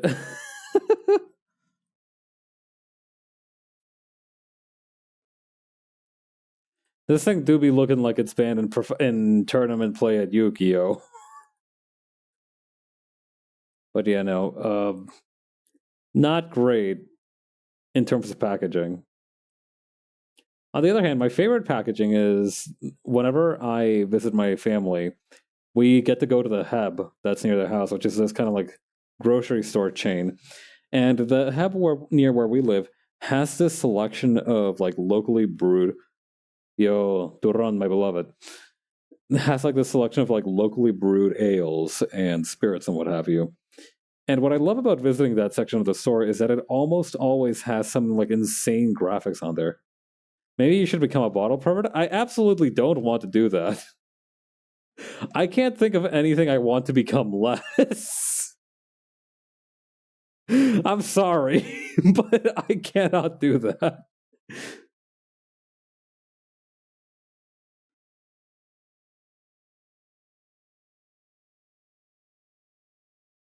I mean, I guess some of these bottles are pretty fun.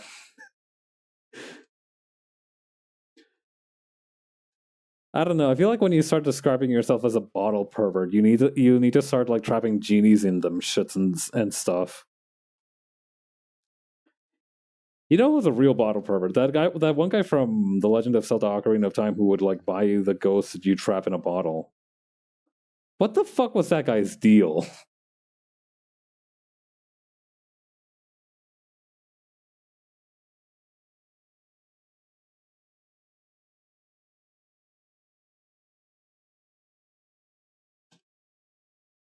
Okay, whip, whip, whip.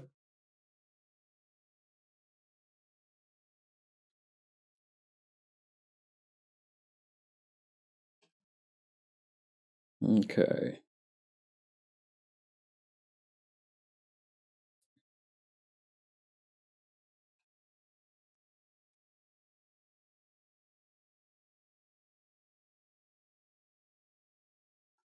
At the very least, I don't think I should become a pervert about these bottles. I don't think I should start my journey of bottle perversion by being like, yeah, no, this all started with a bong of greed.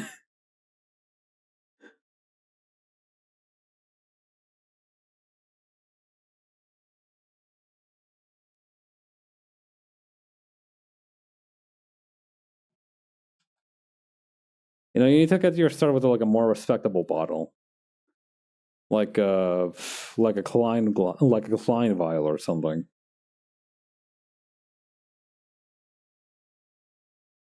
Or like with that one experiment that's like dribbling a thing of tar infinitely, like one of those things. I feel like that one is a respectable bottle to be a pervert about.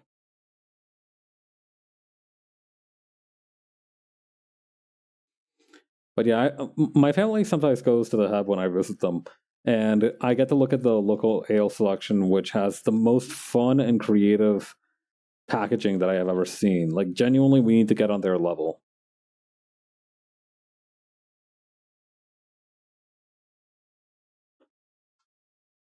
Like, their packaging very clearly says, like, okay, drinking this beer is going to make you feel like a knight who is taking a hearty bite out of like a leg of roast chicken and eating a thing of like pecan pie with their bare hands afterwards. And I'm like, fuck yeah, dude.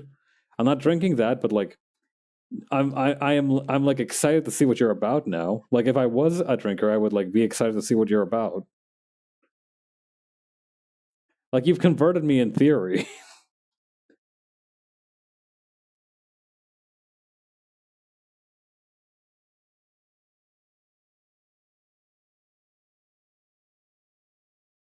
That's I think one of the big losses of like having to go for a more minimalist aesthetic. It's just not as fun. It doesn't allow for as much whimsy.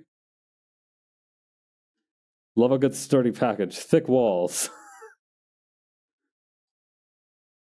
Boy, you're going to fucking love the concept of crates, I bet you.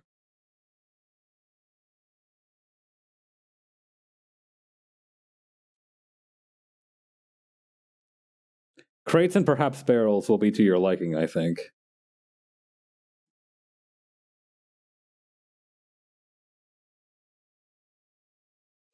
I need to remember to make these guys as chairs more apparent. The chair apparent it would be a good name for a punny book title.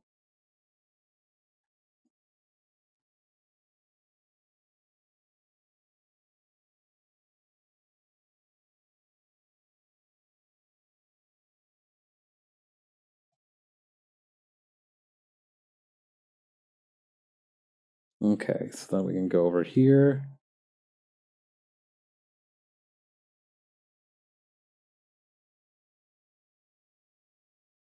Add some of the different support structures here.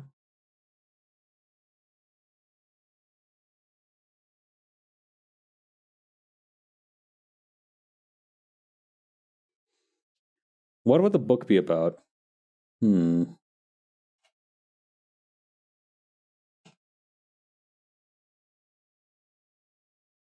Okay, so you remember that one animated movie about a guy who gets turned into a chair and that it becomes like a love story? Imagine that, but like you got turned into the throne of an ancient kingdom. And unfortunately, that means that you get to choose who becomes king next.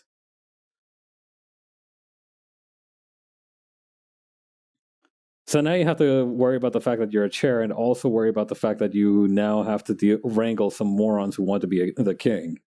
In a sort of Charlie and the Chocolate Factory esque death game roulette.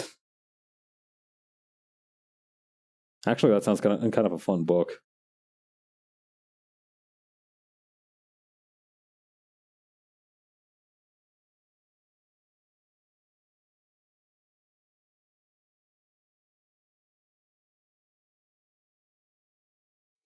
God, I love the idea of like somebody getting suddenly put in charge of like a major death trap operation, like a dungeon or something, and being like, "Oh my god, I don't want to kill anybody. How do I stop this thing?"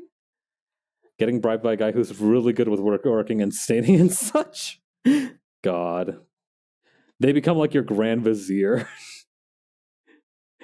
More varnish, my liege.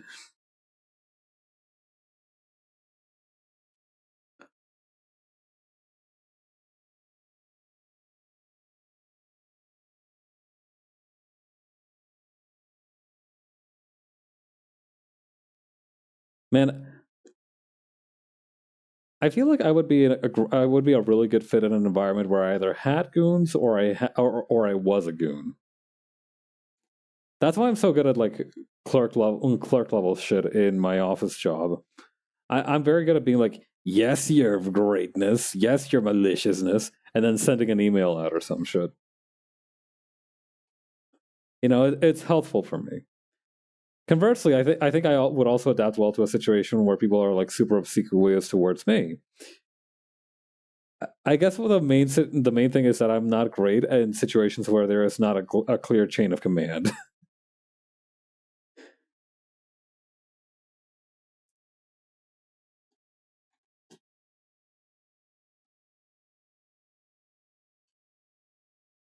You have a pretty great build to be a goon or a mascot. Mm-hmm.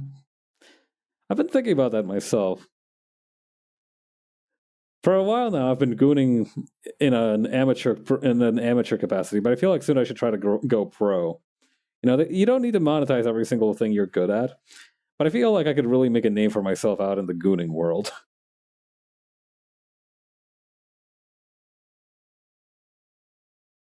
the like fucking the newsboy cap is like talking to me like the Green Goblin mask.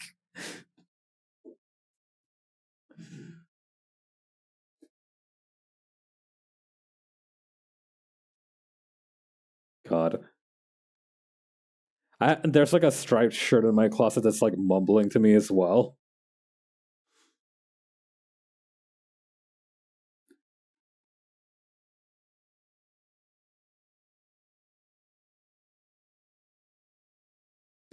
Yeah, boss. That was fun.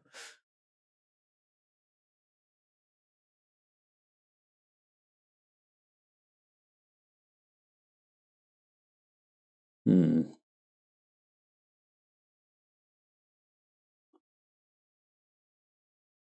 I will say that it is a shame that now gooning means something else, but at the same time, it's also good because like I received a dosage of this last week when we were watching Frosty Faustings. Now there's a new mechanic in Tekken called the Heat, right? And every time that you activate it, the announcer should say like he's going into heat. And for those of you who may be familiar with like animal things, going to heat means something different. Or not those of you who are familiar with animal things, but familiar with like alpha, beta, omega settings. Like we all know what those are, right? I hope that my the people who watch me are at least like internet brain poisoned enough that they know what those are as well. It was a relatively short lived, but I did consider having my VTuber theme be henchman. Yo, that would be fun though.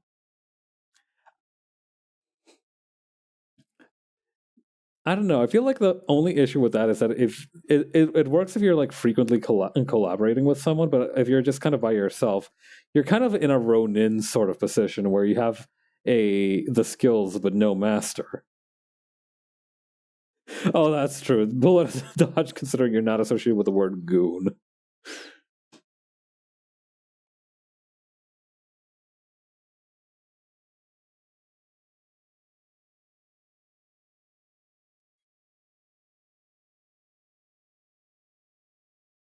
The Goonian, dude. That is such a good name.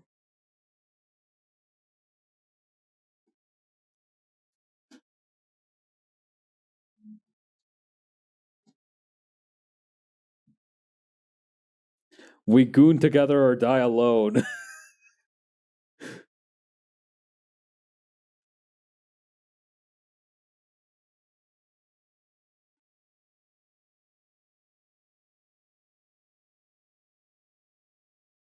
All right.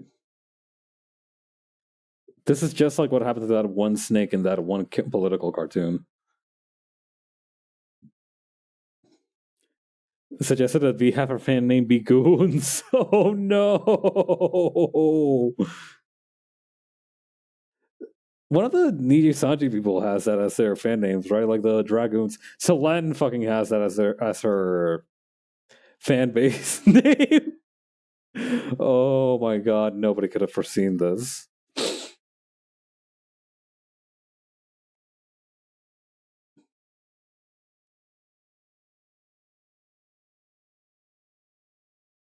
God.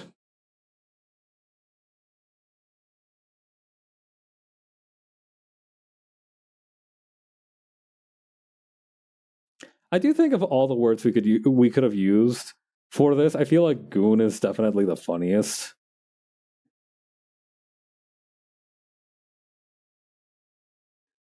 Like I feel like we could have used much less interesting words, but I feel like goon has just the right amount of bite to it. You know, not too mean, but like also not like soft enough that you would accidentally mistake somebody calling you that affectionately. A very measured kind of harshness to it. I respect it.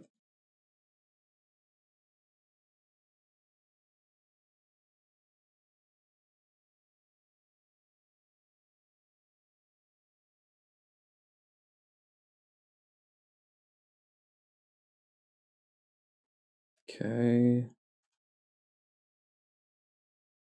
God. Thinking about the possibility that we could have become these goons. Fan names seem kind of difficult to come up with.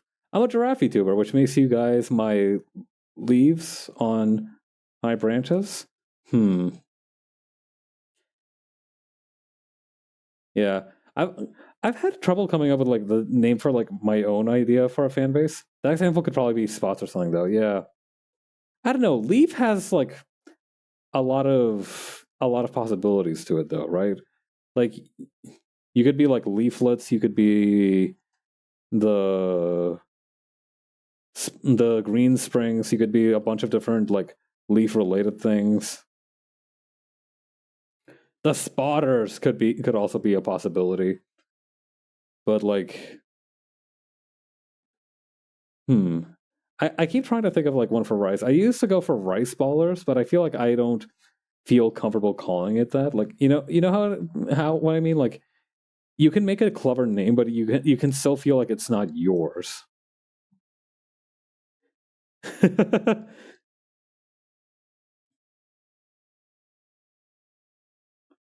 Yeah, I don't know. Like I feel like rice ballers feels like and doesn't feel like something I would normally call people. Is the only issue that I have with that name.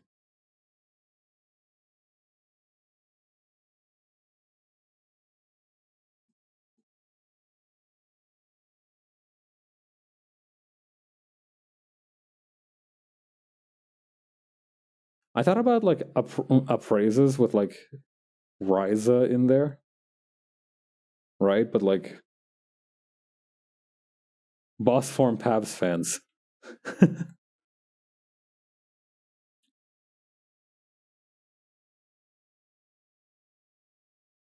Hmm.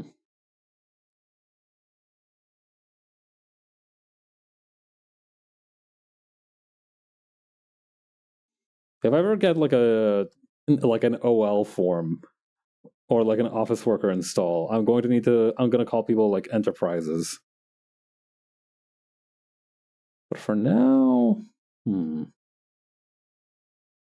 I did also think about calling people spikelets because apparently like that's a part of like the flowering stem of the rice plant.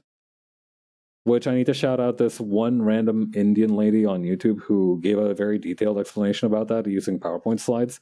God bless her, honestly. God bless people who like upload what are very clearly like university PowerPoint slides with like a short lecture and explanation on them, just because they can to spread the knowledge.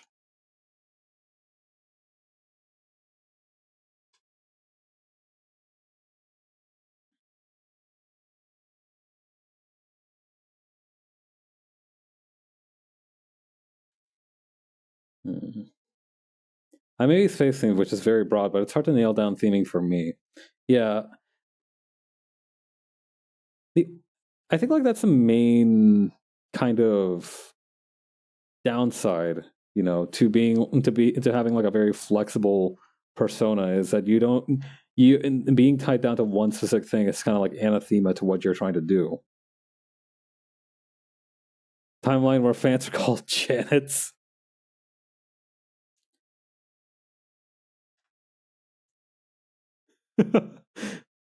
Time timeline where you call them jazz holes. God. I think Janus is the name for like one of Jupiter's moons, right? I had to contain multitudes. Yeah.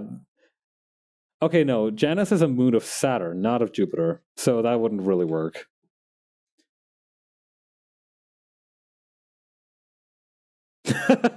Yeah, no, I do contain multitudes, but that might just be the rice.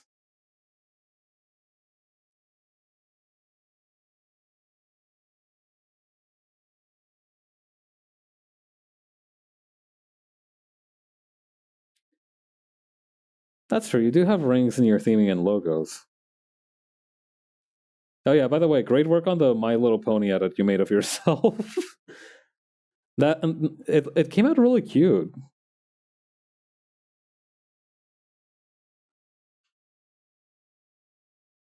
Like I do think you would have been a feverishly sought after collector's item. Your the Jupiter pony.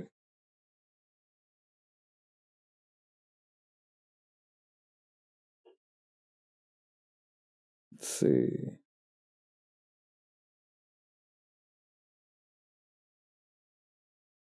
Okay, one floppy ear, two floppy ear. Those celestial ponies are cute and perfect for the theme. They have the lines and space theme already. Mm-hmm.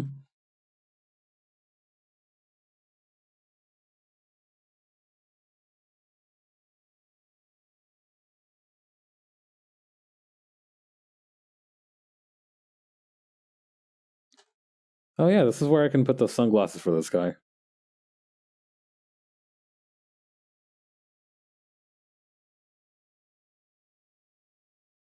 I think it would have been funnier if I just gave him normal sunglasses and said like, yeah, no, they're just stuck to his head some way or somehow. But this also feels nice, kind of practical looking.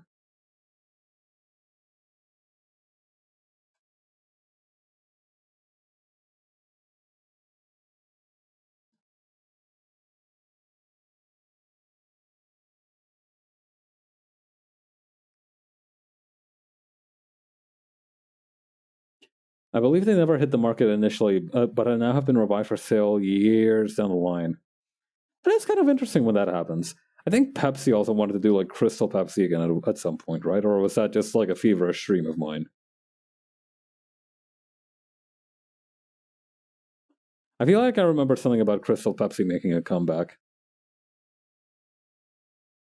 Wasn't there like one fucking soft drink that had like tapioca bubbles in there, like called like Orbeez or something? Not an Orbeez. Orbeez is like the thing that you blow up. Like, hang on, tapioca pearl soft drink.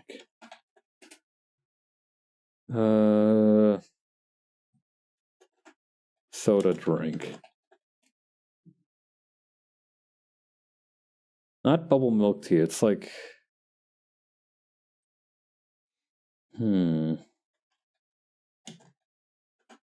on, tapioca fizzy drink. 80s.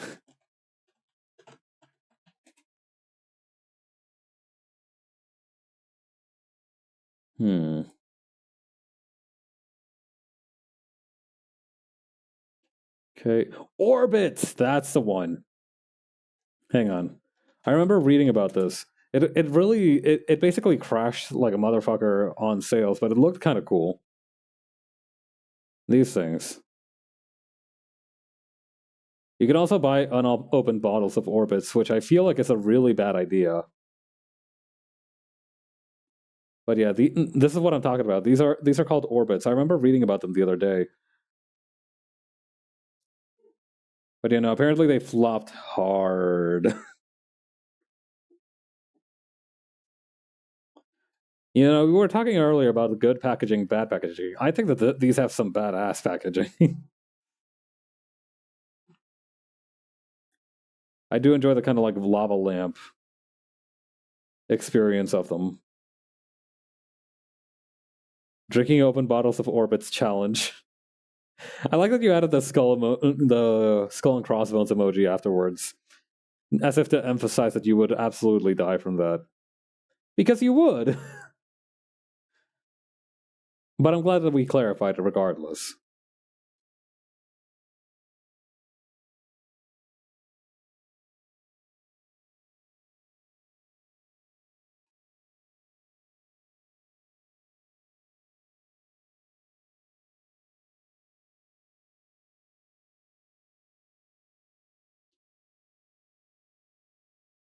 Okay. The other table leg over here. That reminds me of the other day that I saw some dude who was like, "Hey, you guys think I'm still good to drink my Grimace shake?"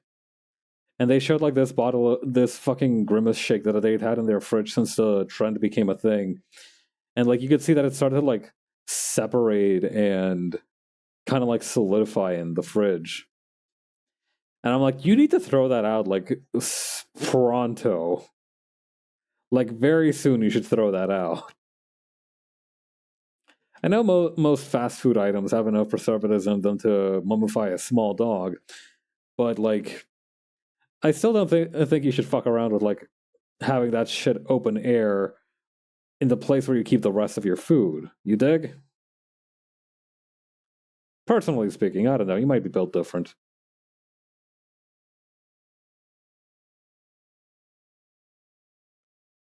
That reminds me of that one dude who was like, I buy like 14 different burgers and then just slowly eat them day over day. And somebody was like, I don't think you understand how food poisoning works. And he replied that I don't think I don't think food poisoning understands how I work. Never met a burger that I couldn't eat. That guy was a real one.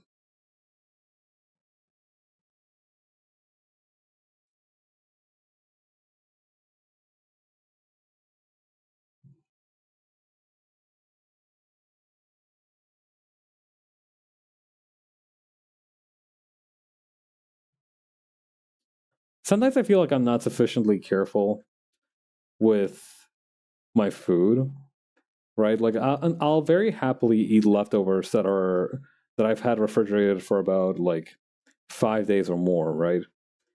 Like I will make food for like the entire week and just slowly pick away at that. That's kind of how I operate in terms of like my meal prep. And sometimes I wonder if like I'm being like too easygoing with my standards for food hygiene. But then I'll remember that one of the Hololive women, Crony, was like, yeah, no, I've eaten like 3 day old Subway sandwiches that I've just left open to the air and unrefrigerated, and I'm fine. I'm like, you know what? Maybe my immune system is fine with this. Maybe I'm not doing as badly as I had originally conceived or believed, rather.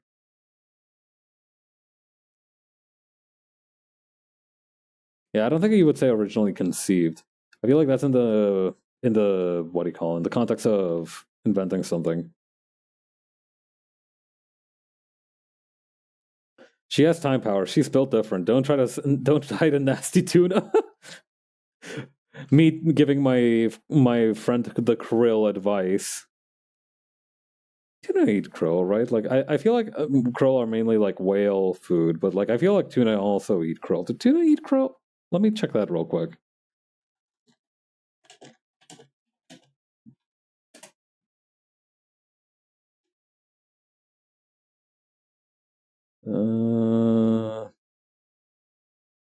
Okay, they do. A smaller yellowfin tuna may also eat plankton and krill. Okay, cool.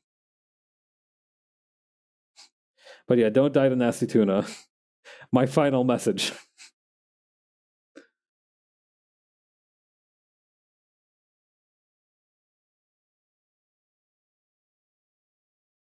Okay, add this, take away this.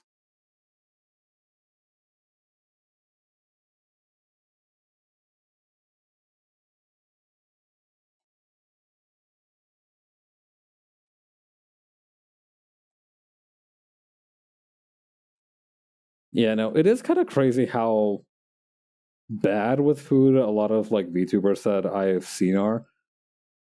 I remember one time I actually had to tell a VTuber on Twitter to be like, "No, you should probably wash your rice because that gets rid of some of the arsenic that leaks in there."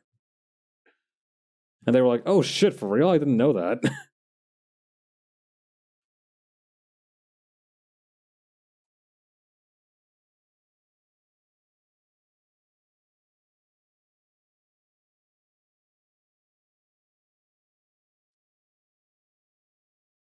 Like there was also that Mika Malatika girl who apparently ate moldy bread. You're not supposed to eat moldy bread, besides the obvious reasons that it's moldy, right? But because bread is like very porous, so it's easily contaminated by anything that touches it. So if it's moldy, if it's visibly moldy, it's already moldy all over. You just don't really see it. I don't know. Some people are built different. Truly.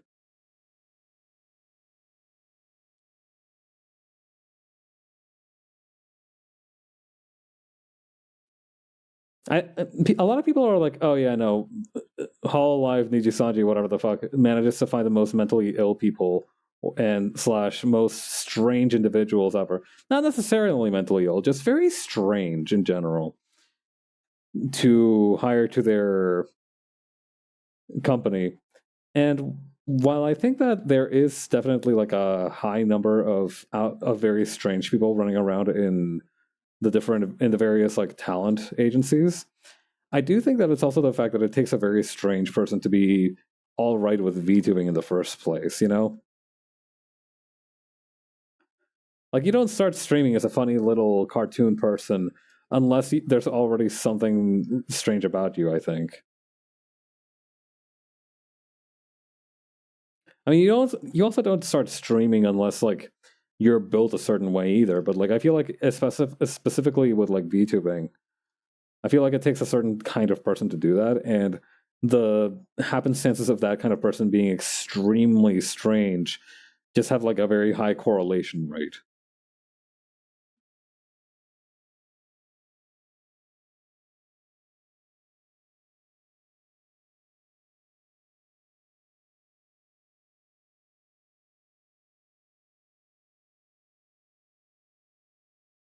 This isn't like a lottery thing. It's like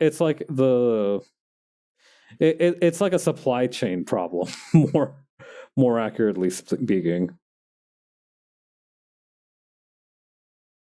Normal people don't live like this.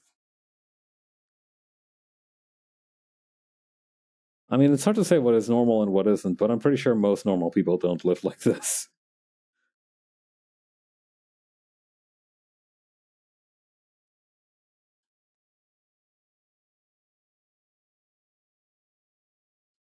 Could I cheat and just bring the same hand and cane from this first panel down to this bottom panel? I feel like I can get away with it.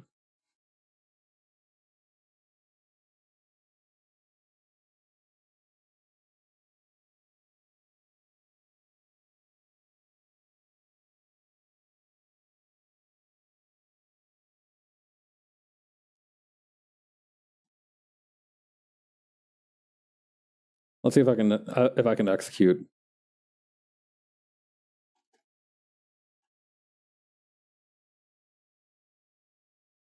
Oh yeah,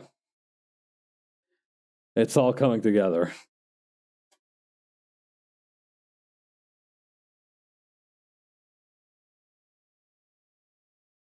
All right, now we just need to clear up this part here.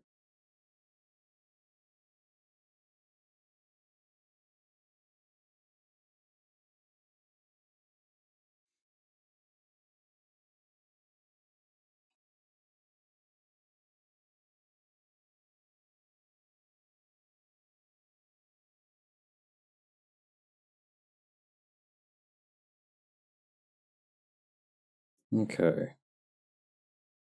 Stretch these guys out, stretch these guys out, and stretch these guys out.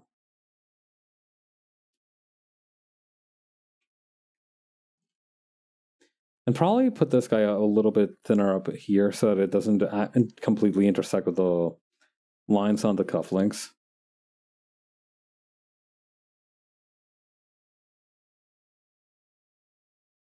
Probably make this top part a little bit bigger too.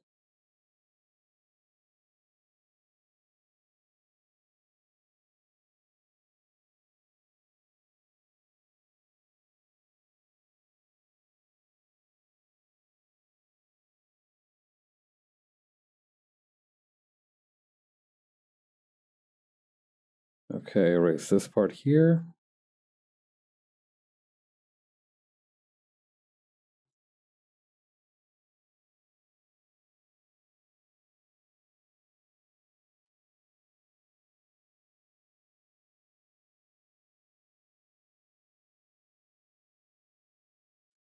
Something about that elbow is bugging me. And also this fist looks a little bit strange. There we go, that's a little better.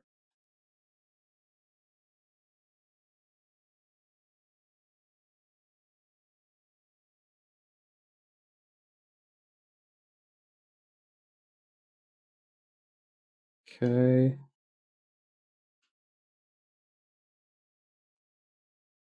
Add this here, add this here.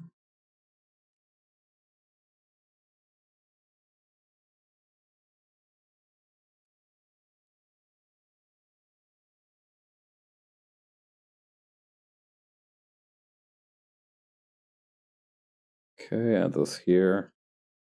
But we'll finish the kind of kerchief over here.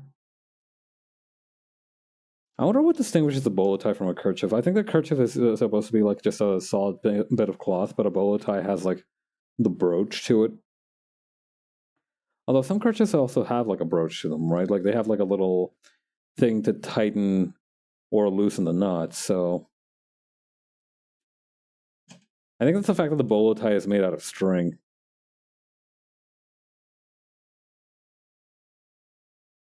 That might be a deciding factor as well in the morphological differences of it.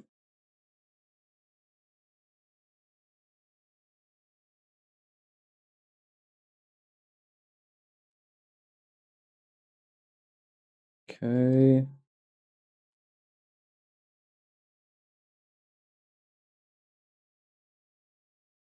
Then over here. Probably going to put his pec a little bit closer here.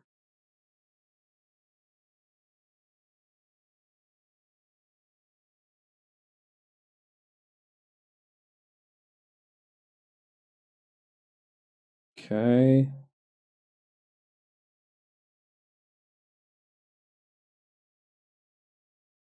And over here, put the rest of the arm.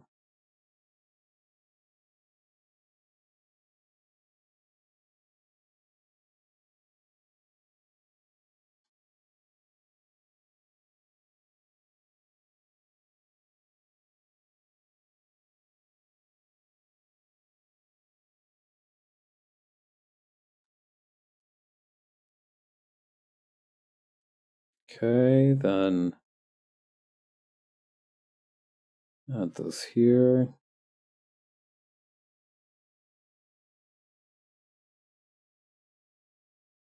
Did I make a ratio way too big? I think I might have made a ratio way too big.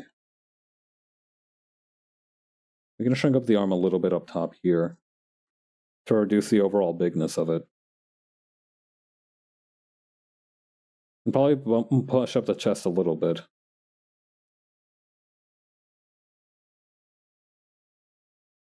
Bring this all the way down. Now that makes him look too thin.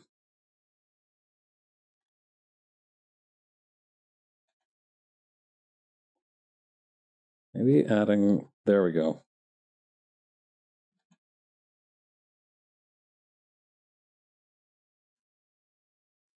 Okay, then we just need to kind of go in here.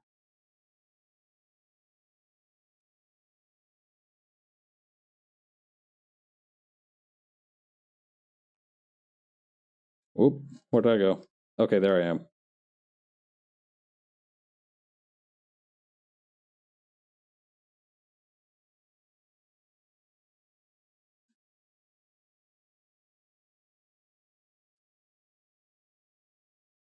Okay, that's a hat, I think, or...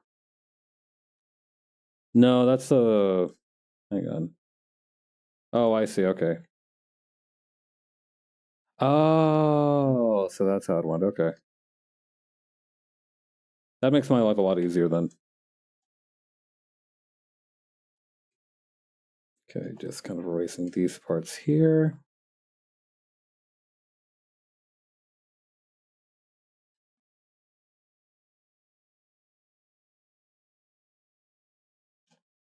Okay, do we need anything else? I think we can just make his shorts down here.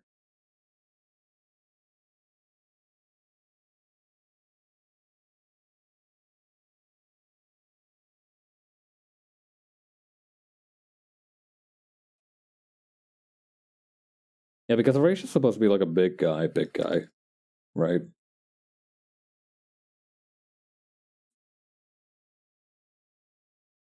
Then we'll just slip a couple of these in here.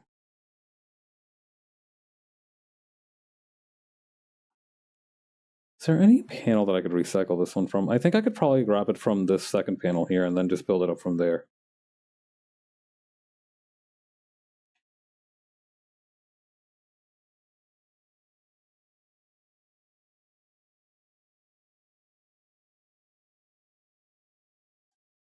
Okay, copy that, add it here. Probably to a different layer though. Just to be on the safe side. We can merge it all together later.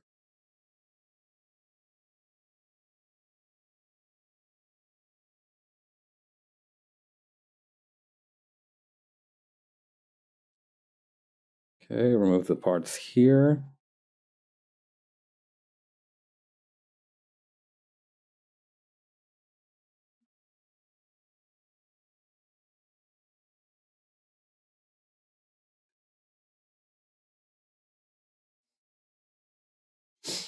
God, wouldn't it be funny if I just had something like end of PowerPoint presentation, please click to return to screen?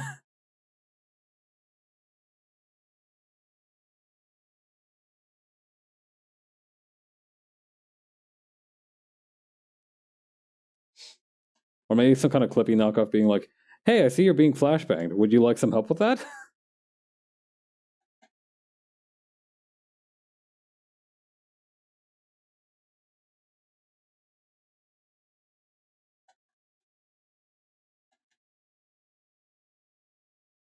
Okay, then we can erase all of these things.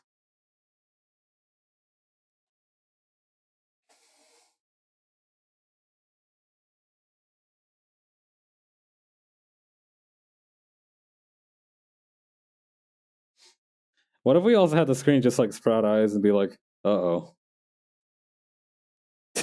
All right, we'll decide what's on there later. But for the time being, I think we can call the line work for this page done. Very happy with the progress we've made today. That was a very brisk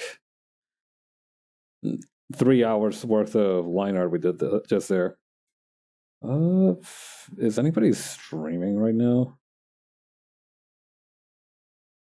Nah, we'll chill and just end it here. All right. Thanks everybody for tuning in. I really appreciate it. I hope you have a great rest of your day. I will be back on Thursday with some more comic work. And I hope you have a great rest of your evening. Later. Bye.